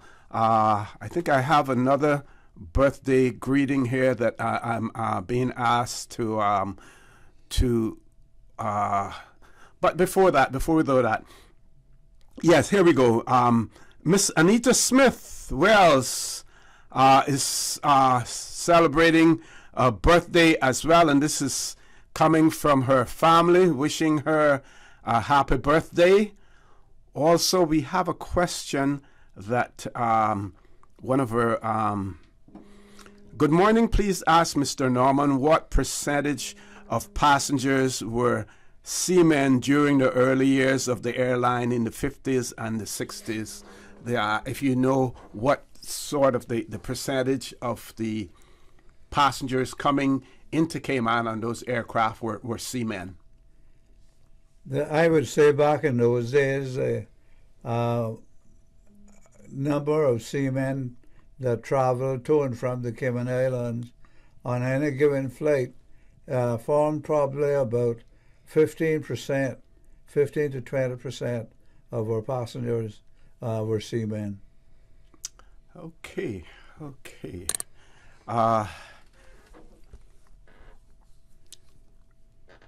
So,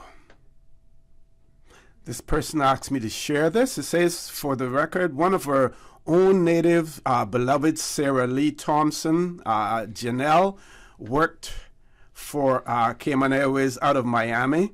She had a customer on the phone concerned about the size of the plane and its safety.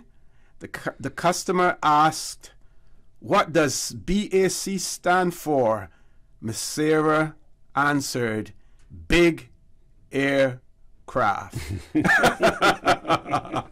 Says a person says that answer sure beats British aircraft. So BAC, big aircraft. I believe we do have a caller. Let's go to the phone lines. Caller, good morning. Welcome to For the Record. Yeah, good morning. It's such a pleasure. Mr. Norman, this is George. How are you doing? I'm doing fine, thanks. How are you? I'm good. I talked to Ginger on Sunday. Thank God we nearly talked for the whole day. But Mr. Anderson, how are you, sir? I'm very good, sir. Thank you. How are you? Okay, I'm good. Mr. Norman, you remember when Harrison and Alden Brooks was working with Cable and Wireless? Both of them went away and trained together. And where Cable and Wireless used to be there by 4th Street, close by Mama's house there, Mr. Timko, he was the one that built that building. And I remember Alan and Harrison went off together to study. Is that correct? They were one of the early pilots. Yeah, they certainly was. Along with Bing Thompson. Yeah, George. Yeah, I usually call him Wilbur, which is his correct name. Yeah. And Captain Thompson was one of the first captains, and Harrison Bothwell also was an early captain too. Yes, and as we're talking about Mr. Brooks, we like to remember him in prayer as he is at the Head City Hospital, you know. Okay. He was a brilliant pilot, very smart young man. He was. He certainly made his contribution. Along with Rex Miller as well. Oh yeah, very much so. We had another young man, I can't remember his name, from West Bay. No, from North Side. He was from North Side. I can't remember his name now. He was flying with Cayman Airways too, or the pilot, but I can't remember his name. I don't know. He's usually younger than me. You can. Are you talking about what? How long ago that was? Todd Chisholm, the late Edna Moore's son, also a pilot with Cayman Airways. Yeah. And Olson Anderson. And Olson Anderson. Yes, Chisholm. I'm talking about Chisholm. Yeah. Yeah. Okay, Mr. Norman. Good to hear you on there. Thank you very much, George. Okay. So, Mr. Norman, let's talk about some of the challenges of financing. So you would have been as the managing director for Cayman Airways, and then you would have also been as a member of the Legislative Assembly, and then as a minister or member of Executive Council, as well. So you would have been faced with the challenges of seeking funding for Cayman Airways as the managing director, as a member of the Legislative Assembly, either supporting or not supporting funding, and as a member of Executive Council, definitely seeking funding from your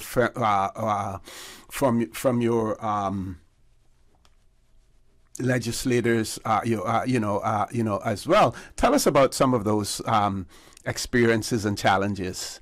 Well, I tell you what, Cayman Airways has always been top of the list with politics and with financial woes. Cayman Airways was never started with sufficient working capital. As a small airline with aircraft being leased from other companies and increasing competition from U.S. carriers that we had a difficult time standing up against. It was always short of funds. And a lot of the trading partners that we had was willing to wait on their bills being settled because Cayman Airways was naturally seen as a government airline. And our trading partners in the U.S., when we fell short of paying our fuel bills, which, if we don't have fuel, we can't go any place. That was always a difficult time for the company to seek financing. And, of course, part of Cayman Airways' problems with finances was Cayman Brac Airways, because Cayman Brac Airways was always seen as having to be subsidized. I think in the beginning it was subsidized to the tune of £4,000 a year, but it was seen as always being a losing proposition because of high operating costs and low revenue from passengers that were being transported. But the route was absolutely necessary in order for Brackers to be able to travel. Absolutely. I think all governments supported the fact that an air link with Caymanbrac and Little Cayman were absolutely necessary to cover the needs of travel between the islands. So we often had to get extended credit. We often had to go to the Legislative Assembly to ask for an increase in the subsidy and also to stand responsible with guarantees for leasing aircraft. So it was a constant uphill battle. Funding was always a problem, and it still is today, because government has to continue to support Cayman Airways financially, or we would have no company. But the importance of Cayman Airways to the Cayman Islands is the fact that it gives us a guarantee of air services and prevents us having to depend on foreign carriers to provide these needs of travel for our islands. Because the day a foreign airline is not operating profitably, you will see the tail end of them going over Northwest Point. Yes. They're not going to provide us a service if they're losing money. So, there's always been a lot of debate, a lot of controversy, but at the end of the day, every government has had to support Cayman Airways. In the times of hurricanes, Cayman Airways is sometimes the last flight to evacuate people who want to leave the Cayman Islands. And the first flight back in. And the first flight back in. And also there have been medical cases which Cayman Airways have responded to that has created and established without any doubt or concern the need for us to have Cayman Airways. It's totally an essential service. Mr. Norman, I might add to what you were saying, and you can correct me if I'm wrong here, but many of the Caribbean islands who do not have an airline, and most of them don't, depend on the U.S. carriers, and I believe they have to guarantee a certain number of seats per Otherwise year. They have to pay. And if they don't fill those seats, those countries, those governments have to pay those airlines the full amount anyway. So, the money that we would have put into that, there's no problem for me with us putting it into Cayman Airways. No, that is correct, Albert, because,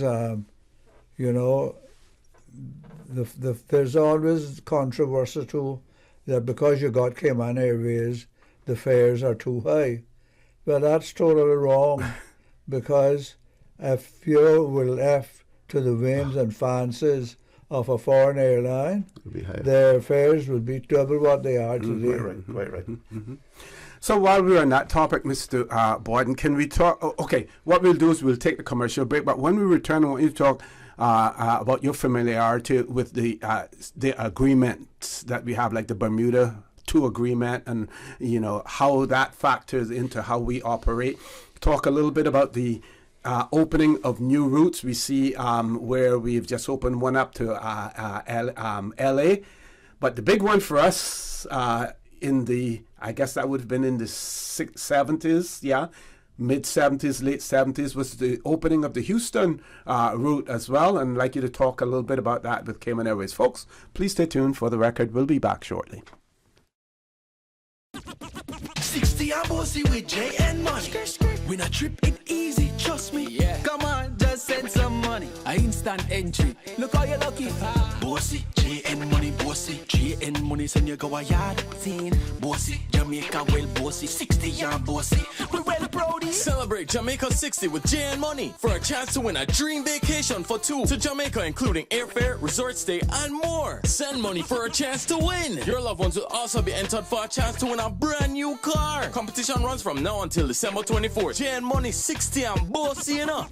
Call 345-945-2014 for details. Available at J and Money locations across the Cayman Islands. Bossy, Jamaica well bossy. 60 and bossy. No J&M bank account required.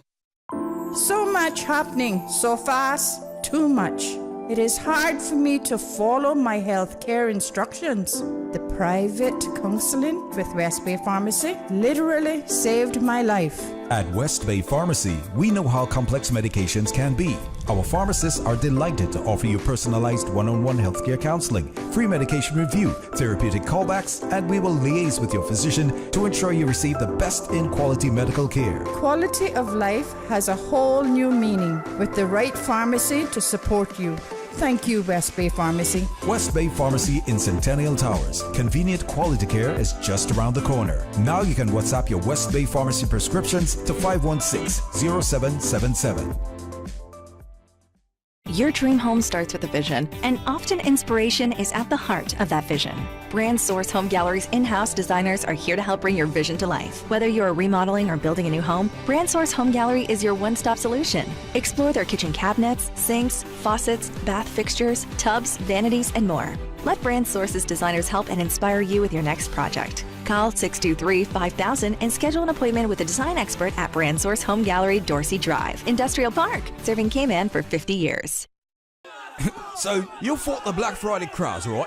Got the Black Artist show for it, but no presents? Don't worry, Roro Variety has you covered. One day only tent sale, Saturday, December 3rd from 7 a.m. T-shirts, 5 for $10. Jeans, you name it, Roro has it. Shoes, household items, bathroom accessories, towels, clocks, and handbags. The Roro Variety tent sale, Saturday, December 3rd from 7 a.m.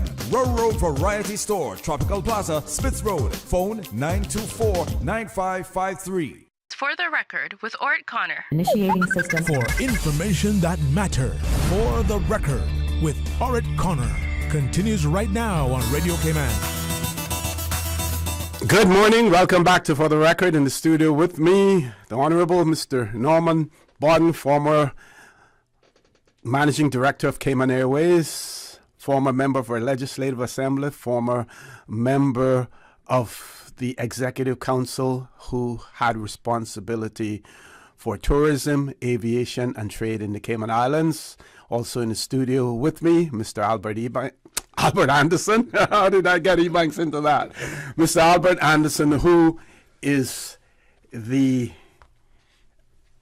director of the Cayman Islands Airport Authority. Before we go there, we have some birthday greetings going out to Ruth Ann Campo and her cousin Carlin Parchment. They're celebrating their birthday on Sunday the 4th, and greetings are coming from Mary and Bunny, Bunny Mars and family. So Miss Ruth Ann Campo as well as Miss Carlin Parchment celebrating birthday on Sunday the 4th of December. Happy birthday to both of you as well. So, Mr. Borden, we're going to talk a little bit about the regulation and the agreements that, because we can't just decide one day that we're going to fly to this country or fly to that country. There are international agreements in relation to that. And there were some hurdles that we had with that also to be able to protect our national carrier to ensure that while there would be competition on our route, that, it was, we weren't overwhelmed by other carriers, especially, when times are good. Okay, thank you, O.C. Cayman Airways had its difficulty in being designated as a British carrier on the Miami route. Miami was naturally the primary development route for Cayman Airways. It was a crossroads to the world. We needed it for our seamen to be able to go to Miami and Miami to various points in the U.S. of ports where they shipped out. So it was seen as a primary route for us, and we applied to the British aviation authorities to be designated as a British carrier on that route. So Cayman Airways was started in 1968, and in 1972 we inaugurated the Miami route. Prior to that, we had route rights to Kingston, Jamaica, where we started Montego Bay first. with a 8-passenger aircraft, and then we went on to Kingston with a DC-3, which was a 28-passenger aircraft. Wow. So we had to try to develop those routes, to advertise it, and to also increase our tourist business. Mm-hmm. After that, in 1978, we inaugurated Houston, and that was operated for probably about 10 years before it was withdrawn. We added New York. New York was unprofitable, and we had to withdraw from that. But we also inaugurated Tampa as well. Mm-hmm. So the airline, in order to get as much revenue as possible from passengers, we tried to expand our routes, and we opened offices. The Department of Tourism was very active and supporting Cayman Airways, and we opened offices in various U.S. cities. We had one in Chicago one time, one in Atlanta. So it has been a struggle, but Cayman Airways has come up to the plate and batted very well, because we have done well to increase our tourism from these gateway cities, and to also improve the service and quality of service that we were providing. And Mr. Borden, how important and significant it was to have the pilots who are flying our aircraft being our Caymanians, having our cabin crew Caymanian as well, playing that Caymanian music, serving that rum punch, on board as well. The feedback that you would have gotten from people traveling on Cayman Airways. And we know, as a Caymanian traveler, when you arrive, let's say at Miami International Airport, and you go to that counter, especially if you've been away from home for several weeks or several months, and you hear that Caymanian voice there, how important and significant that was just to the psyche alone, in terms of knowing that you're dealing with your own Caymanian. Cayman Airways is a national flag carrier of the Cayman Islands. Mm-hmm. And wherever you go in any foreign city and you see that logo, you feel like you're halfway home. Mm-hmm. And I tell you what, the cabin crew, I always put a lot of emphasis on our captains and our co-pilots, and they have done a great job through their professionalism for us to have the sort of reputation and dependable, swift jet service that we provide today. So that has always been very important. But it gives you a very warm feeling and a high recognition to see Cayman Airways at counters in the U.S., to meet our cabin staff on Cayman Airways, who I think do an outstanding job. And it was always of great importance to us to feel that we're at home with Cayman Airways. And they've done a lot to promote the Cayman Islands through talking to passengers. And a lot of our business is repeat business. And I'll tell you, I cannot forget the Caymanians. I must say that Cayman Airways, not at Cayman Airways now, and I would not be 100% correct, but I would reckon to say that 80% of people who live in these Cayman Islands fly Cayman Airways. Yeah. We have a caller. Let's grab the caller. Caller, good morning. Welcome to For the Record. Good morning, caller. Welcome to For the Record. Mr. Anderson. Morning. I just heard you reminiscing a little bit, so I thought I would add a little bit as well. I appreciate the air service that we have and the 4 beautiful planes that we have. I think we can match anyone in the world now with quality and size and everything else. I just thought I would mention, before we had the airport, I went to Tampa on the old PBY, PABY or PBY, whatever. PBY. We took off from the North Sound and we landed back in the North Sound and we came back. It took 4.5 hours, I think it was, to Tampa. That's right. We went and visited family in Miami by bus from Tampa and went back to Tampa and came back on the plane in 1951. I tell you what, it wasn't the best experience to land in the North Sound. Sounded like you were on Crush Rock when the plane hit the water. But anyway, it's amazing the amount of advancement or improvement that we've had since then. And I guess that was the only way the country would have developed as a tourism location or as an industry, along with getting rid of the mosquitoes. Because if you'd kept them, we wouldn't have had much development either. Even though we get a little sport of them now and then, that's not dropping the bucket to what we used to have when we were growing up. Yeah, we have to thank Giglioli for that. Yeah, true. And, I wanted to call in some time ago when you were talking about the airport. When they were building the airport, we lost a lot of our land and got nothing for it, which we didn't complain about. But I feel that we contributed a lot of land. My grandmother was very, very smart in acquiring a lot of land around the perimeter where we lived, because we used to have cattle. We did not go far to move from one property to the other. But the airport did take a lot off of our properties, even cut one piece in two and to put the road there, Smith Road, through our property. But anyway, I was just mentioning that as a just a little reminder that we contributed a lot to that as well. Thank you. And also, I just mentioned today makes me 81 years old. So happy birthday to you! Happy birthday to you! Thank you very much. You've been good to me, and I've outlived my father and grandfather now. So I didn't expect that I would ever live this long either. But anyway, I'm still doing pretty good. Thank you, Lord. You're still young, man.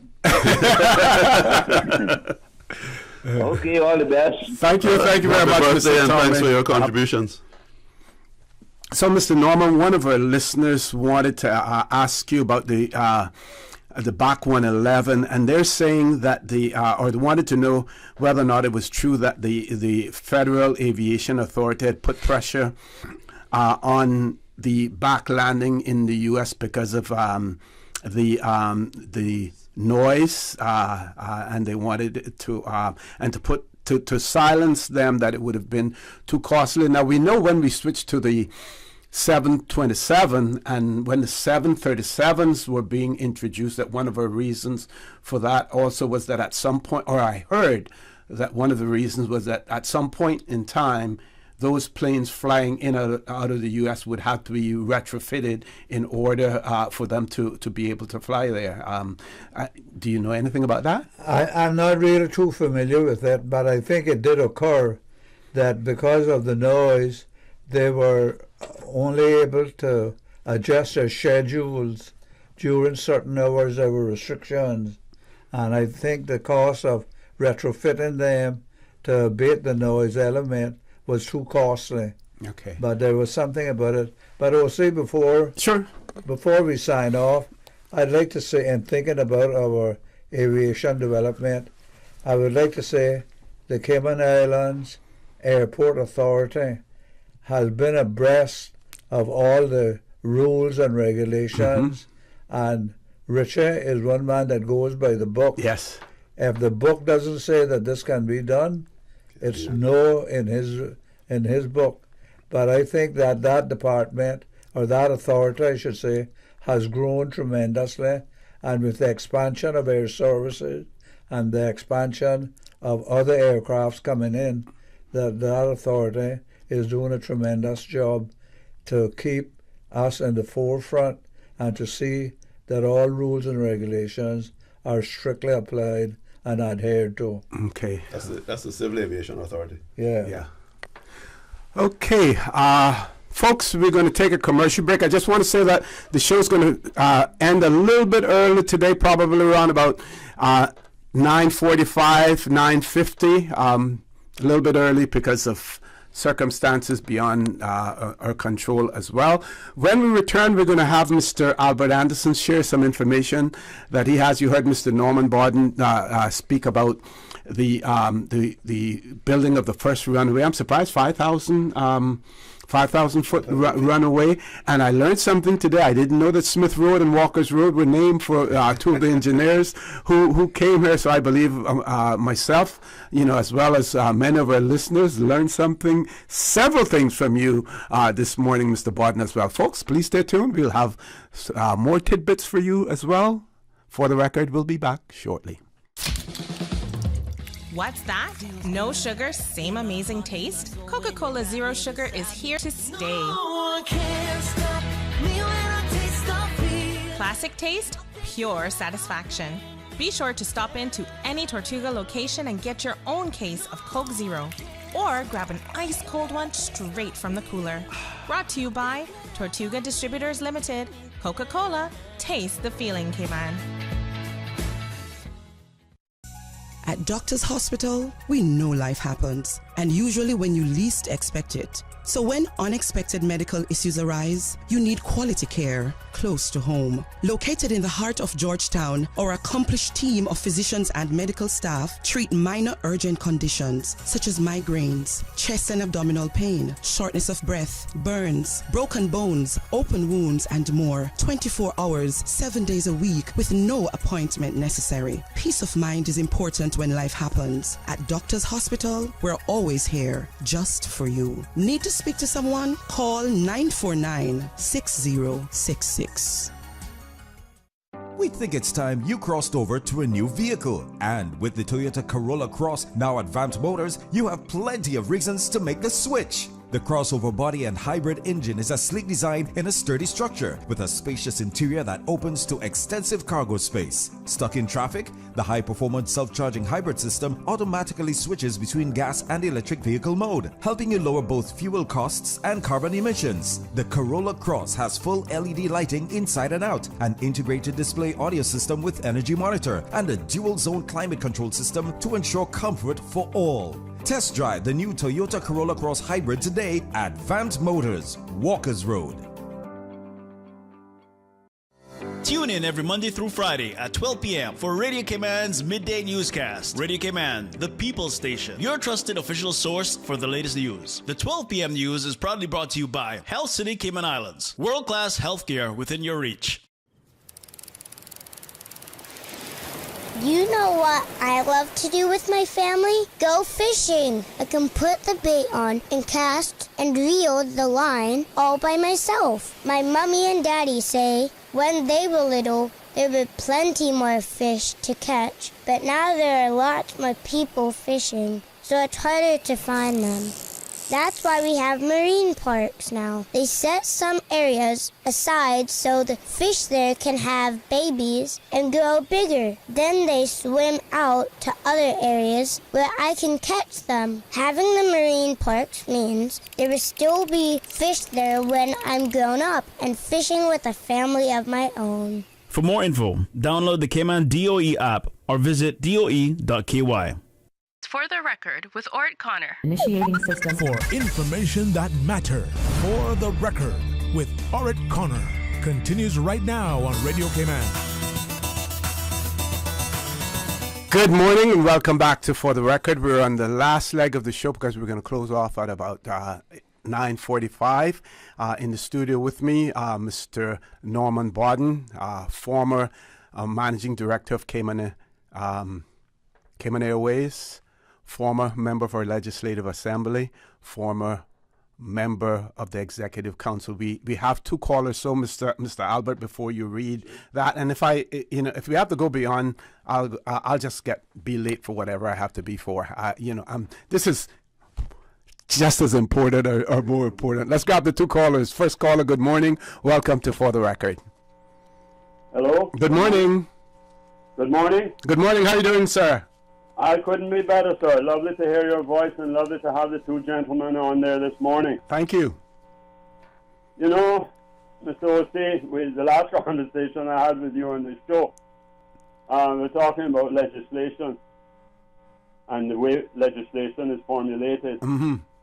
I would just like to say that I don't think of Mr. Norman Barton as Mr. Norman Barton. I think of him as Mr. Tourism Norman Barton. Yeah. Because there's no tourism minister or member in charge that has understood the tourism business better than this, or even come close. Because Mr. Bodden understood that tourism was not structures built on the beach, go into the sky 30 feet tall, 30 floors or 50 floors tall or whatever they want to do. It was not making iconic buildings. And it was during his time that a moratorium was placed on development on the 7 Mile Beach area as well. Don't forget that. I believe you're probably getting to that. You are so correct, sir. And Mr. Norman carried out an exercise that began in 1990, extended to 91 to when he was no longer in politics, to develop a tourism management plan for the Cayman Islands. Correct. It followed the most democratic, participatory democracy system that has ever been undertaken in this island, with the exception of what Mr. Kurt did in 2001. That nearly rivaled it. But it was made off the plan that Mr. Norman had done 10 years previously. Mm-hmm. And they went to every district, every island, into schools, into churches, and all throughout the island to hear the views of people. The government and these advisors went to the people. They didn't wait for the people to come to them to be rebuffed by them. Mm-hmm. They went genuinely wanting to find out. That plan, yes, had a moratorium on the West Bay Beach, because some of the provisions in that was to look at the balance of the local population versus the imported population versus the amount of tourists you had. If you want to keep tourism local worldwide over the years, if tourism is more than 7 times the local population, then you destroy the product for which those original people came. And then you have to invent other things, such as gambling, that a lot of them want today. You have to add these other fluffy things. But it's not the true tourism. This is what Mr. Norman understood, that the rest of them do not understand, those that followed and those that were there before. Mr. Norman, to me, should be Sir. Yep. Sir. Yep. Norman Bodden. Yep. If anybody deserves it. Mm-hmm. He felt in more ways than one, not just the title, but because of his demeanor, because of his character as well. He felt the heart and soul. He came out with the integrity with which he went in with. Mm-hmm. And he showed what integrity was when the pressures were on him, how to react, and how to act, and how to be proactive. Unfortunately, that development plan, that tourism management plan, didn't suit those that followed. And in 1996, they had Aubrey Armstrong and Tourism Company and all these other jokers that came along. And yet, through corruption and bribery, the hotel moratorium on the West Bay Beach was broken. And, you know, the reason for the moratorium, Mr. O.C., just to go back, was, one, to look at the local population, look at the percentage of Caymanians employed in the tourism industry, and looking at the hotel occupancy, to be sure that hotels remain occupied. I think it was, Mr. Norman will correct me after I hang up, I think it was 70% on average throughout the year. If it didn't reach that, then you didn't even begin to consider putting up a new hotel. Okay. You had to have, I think, also 70% Caymanians employed in tourism, because that would be automatically cause the rate, the earning rates, to go up, so that you could get wage rates to where you could get Caymanians interested in tourism, as it was. Mm-hmm. Caller, I'm going to ask you to leave us there, because I want to grab another caller before we go off. We're finishing a little bit early. Thank you very much, Billy. God bless you. Sir. Mr. Norman, correct me what I said if I said anything wrong. No, you research your subjects well. Ms. Susan, we're going to grab that other caller. Caller, good morning. Welcome to For the Record. Yeah, good morning to you, Mr. O.C. Good morning, sir. How are you? I'm well, thank you, and good morning to Mr. Bodden and to Mr. Anderson. Good morning. Morning, gentlemen. Just wanted to chime in real quickly. First, I also want to echo what Mr. Adam just said a while ago. I too had, the good Lord would allow my path to cross with Cayman Airways. One of my first jobs, actually. It was when Mr. Watlow was station manager at Cayman Airways, and of blessed memory, Mr. Alan Forbes was the mean man running the show there at the airport, hard worker. Learned a lot from that gentleman. And actually, the 400s, I want to say it was the 737-200s or the 400s. We had just received the 400s when I was there, and we were adding Baltimore, Maryland as one of the routes because I was on a farm trip. One of my first trips overseas was on a farm trip as a 17-year-old or something at the time. I just finished school. And the reason why I left there is because I went back to school. But Cayman Airways has always been near to my heart as a result. And it's great to see the progress that we've made with our national carrier. That's primarily what I wanted to say. But I did want to take the opportunity also to ask Mr. Anderson, since he's there. So no judgments or anything, Mr. Anderson. But I want to take the opportunity to ask you, since recently I saw the article in the paper about the development of our airports and some of the plans. And for me right now, sir, I don't really, it doesn't bother me that we spent some money at the airport or there was an overspending and the whole nine. It's about solving what I believe is a critical problem to do with customer service, to do with a number of other things at the airport, and it's to do with the cover on the outside, sir, in regards to the rain cover. I don't know if there's anything that can be done temporarily. Obviously, we didn't get it right in that regard.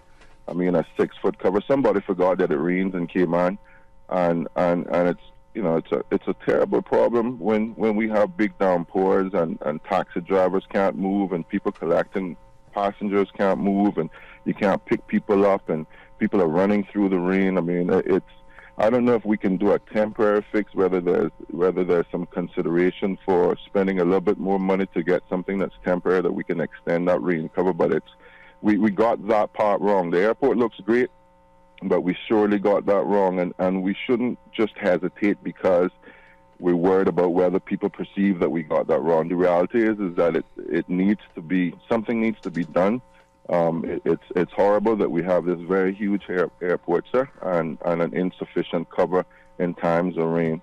That's all I want to say. Thank you very much for listening out to you. Thank you very much, caller. Ms. Susan, we're going to take that break. I'll have to work out the logistics for me afterwards. We're going to take the break now, and then we're going to still come back. Folks, please stay tuned for the record. We'll be back shortly. West Bay, home to Barkas National Park, the touristy flair, a family community, a political powerhouse. From sports enthusiasts to car aficionados, affection for silver thatch rope. No matter how far you may venture, West Bay will always be where the heart is. Home will always be in West Bay. West Bay Pharmacy, caring for your home and your family. West Bay Pharmacy in Centennial Towers. Convenient, quality care is just around the corner. JN Money, money touchdown. Send the money now. Reach wow.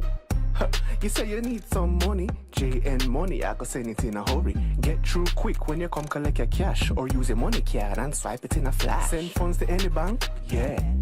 Pay your bills quick, yeah. Low fees, you know what it, yeah. JN Money, we are pick, yeah. Send and receive funds at any JN Money location. It's fast, affordable, and convenient. Money touchdown with JN Money. Send funds to any bank, yeah. Pay your bills quick, yeah. Low fees, you know what it, yeah. JN Money, we are pick, yeah. Call 345-945-2014 for details. Available at JN Money locations across the Cayman Islands.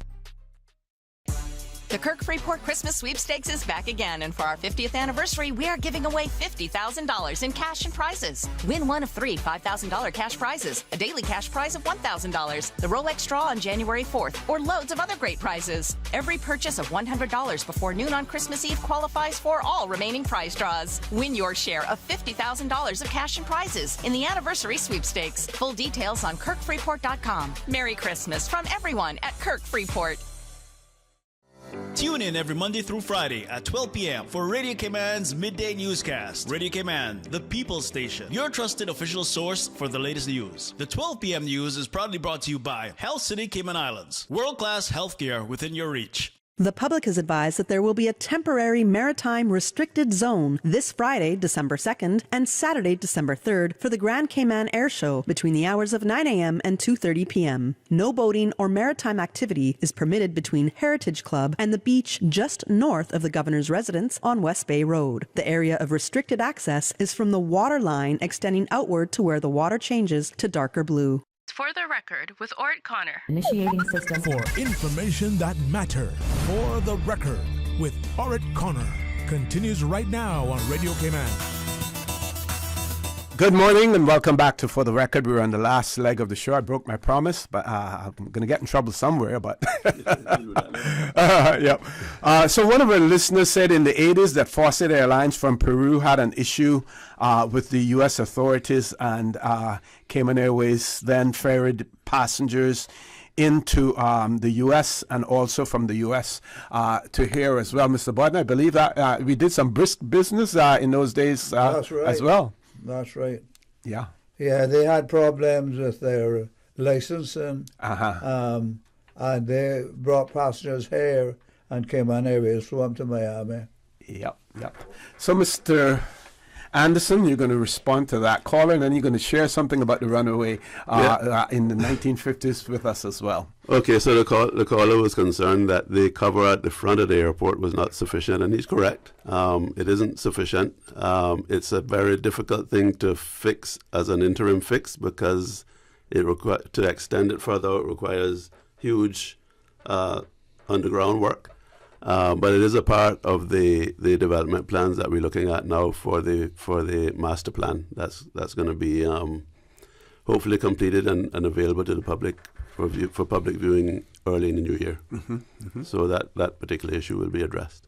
Okay, so we've been sharing tidbits and the PBY talking about that, and to remind people also that in those days, Cayman Brac, in order to get their mail by airmail, it actually literally came by airmail because that aircraft flew low and slow over the islands to drop the mail open. Yeah, from what I read, yes. That was when the weather was bad and they couldn't land in the Sound, and they had to drop the mail from the sky. So that was interesting, I presume. Yep. So go right ahead, Mr. Anderson. Yeah, I just wanted to read.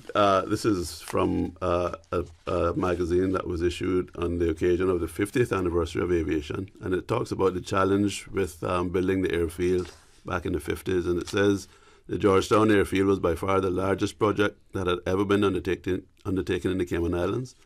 The runway was planned to be 150 feet wide, 5,000 feet long. And in order to build it, the government had to purchase land and reroute the island's main east-west road, as well as leveling the limestone rock and filling in the swamps. The estimated cost was £93,000, which represented almost twice the entire revenue of the islands in 1950. Money was raised by using £12,500 of the island's modest reserve funds, applying for a colonial development and welfare grant of £25,000, and borrowing £55,000 from the Colonial Development Corporation. Mr. Norman, you might know about this stuff. I don't know. But and that was when then the Cayman Islands Corporation was formed, as you mentioned earlier, and they were to manage the funds and manage the project, and we ended up with what we got back then, which was the start of aviation in Cayman. It says here, actual work began in August 1952, and on 28th of November of 1952, that sounds like too short a time frame. The start was probably earlier. Owen Roberts, Catalina, Santa Maria touched down on the on the partially completed runway. Wow. So, and Mr. Borden, you shared a tidbit with us in terms of some of the labor that was employed on the runway as well. Tell our listening audience about that, sir. Well, back in the 50s like that, Caymanian women normally stayed at home and took care of the family while their husbands were at sea. And some women on this development of this runway found jobs at the airport, and they helped in various ways. I remember them filling different positions with the very rocks and gravel and stuff that was used for the runway itself. Mm-hmm. So there were some women in our population at that time in the 50s who found a job at the airport, which was something unusual for the Cayman Islands women to be doing during those years. Mm-hmm. And while this one might be a little bit sensitive, but I know that you can handle it delicately, as well. We talk about various nationalities in the Cayman Islands as well. And normally we don't use people's names without their permission, but because this person is deceased, I think we can mention it. You mentioned one individual who's in looking at the Northwestern newspaper magazine, and I know, from my experience as well, that his location on Sound Road was listed as one of the tourist accommodations in the Cayman Islands. But you said that when Mr. Wellington first came to the Cayman Islands, it had to do with the building of the airport. That's right. The runway. He came here from Jamaica and was involved in the building of the airport. He helped with snacks and lunches and tea and different things for the engineers and the surveyors and different people who was developing the runway at that time. Excellent. So, I guess we'll come back to the air show. Let's talk about the air show, shall we? So let's give us some final details about the dates here in Grand Cayman, some of the restrictions, what people need to be mindful about, as well as over in the sister islands. Okay, so on Grand Cayman on the 3rd of December, the air show will be taking place along the 7 Mile Beach. The central point will be the public beach, and then an area off the beach that's designated as a no-go area for watercraft during that period. And also drones, I might add. I think there's a drone detection system in place to ensure that we don't get any drones coming into the area. So that starts at 10 a.m. on the 3rd, and will continue until 1 p.m. And then there'll be a ground exhibit then in Grand Cayman at the Island Air Hangar from 3 p.m. to 6 p.m. Now, the parking for that is going to be, so there's going to be some traffic management. Hopefully we don't get us, I think we're trying to avoid a situation.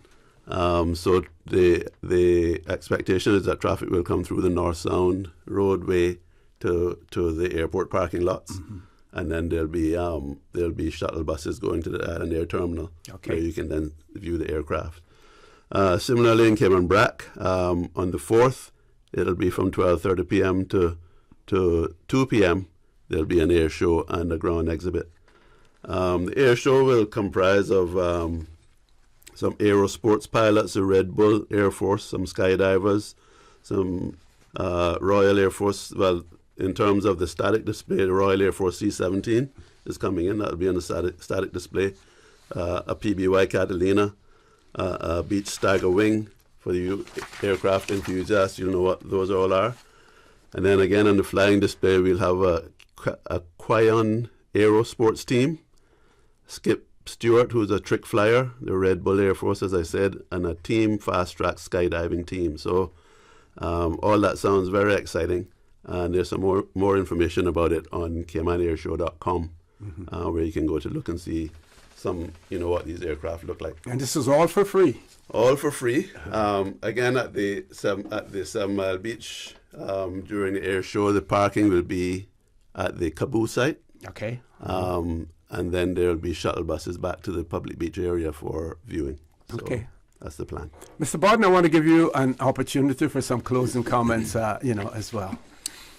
I would just like to thank you, OC, and Albert, for having me on the show this morning. They always say you're never too old to learn. Well, I learned a lot as well from Albert and you, because I find that one thing you do, OC, is to research your subjects very thoroughly. And you ask some questions that I had to search far back in my mind to be able to respond to. But it was a pleasure to be here, and I appreciate the opportunity. And I think you have a good show, and may God continue to bless you as you keep on the record going for us. Thank you very much, Mr. Borden, and it certainly was my pleasure and an honor to have you in the studio, with us. And I know that our listening and viewing audience, that they enjoyed this as well, and probably look forward to having you back on, again one of these days as well. You have a fantastic memory, and if those who can see you on the YouTube or whatever can see that you haven't used any written material whatsoever to relay the information, all coming from memory. And I want to thank you. And Mr. Albert, I want to thank you for being here as well, and for the work that you do. Yes, it is challenging, and like Mr. Borden said earlier, the airport and revitalization and everything, that's always controversial, and you can never please everyone, but thanks for the excellent job that you're doing as well. Folks, I want to thank you for allowing Radio Cayman, and by extension For the Record, into your homes, into your vehicles, as you traverse the busy roads of the Cayman Islands, into your places of work, wherever that may be. I also want to remind you that we are our brothers and our sisters' keepers. There is always someone out there who's less fortunate than we are, and I ask you to extend a helping hand to them. If you can't do that, then I suggest you donate to a worthy charity, because we always want to consider those who need, not necessarily those who want or even those who crave. So I say to you, have a great day. Continue to support your radio station, Radio Cayman. Join Sterling Dwayne Banks at 12:15 for Talk Today. And as usual, we ask the good Lord to bless these three beautiful, wonderful Cayman Islands, that the aviation industry and Cayman Airways has played a significant role in our success. For the Record, proudly brought to you by Vamped Motors, the only authorized Ford and Toyota dealership serving the Cayman Islands. Coca-Cola, available across the Cayman Islands from Tortuga distributors. Accept no substitutes. Taste the feeling with Coca-Cola. Brand Source Home Gallery, inspiring luxury. West Bay Pharmacy, taking care of your health. And JN Money. From abroad to yard. Fast, affordable, convenient. Doctors Hospital. Peace of mind is important when life happens. Doctors Hospital, always there for you. Call 949-6066. 46 years. 3 beloved isles. 1 beloved station. Radio Cayman. The voice. The heart. The soul.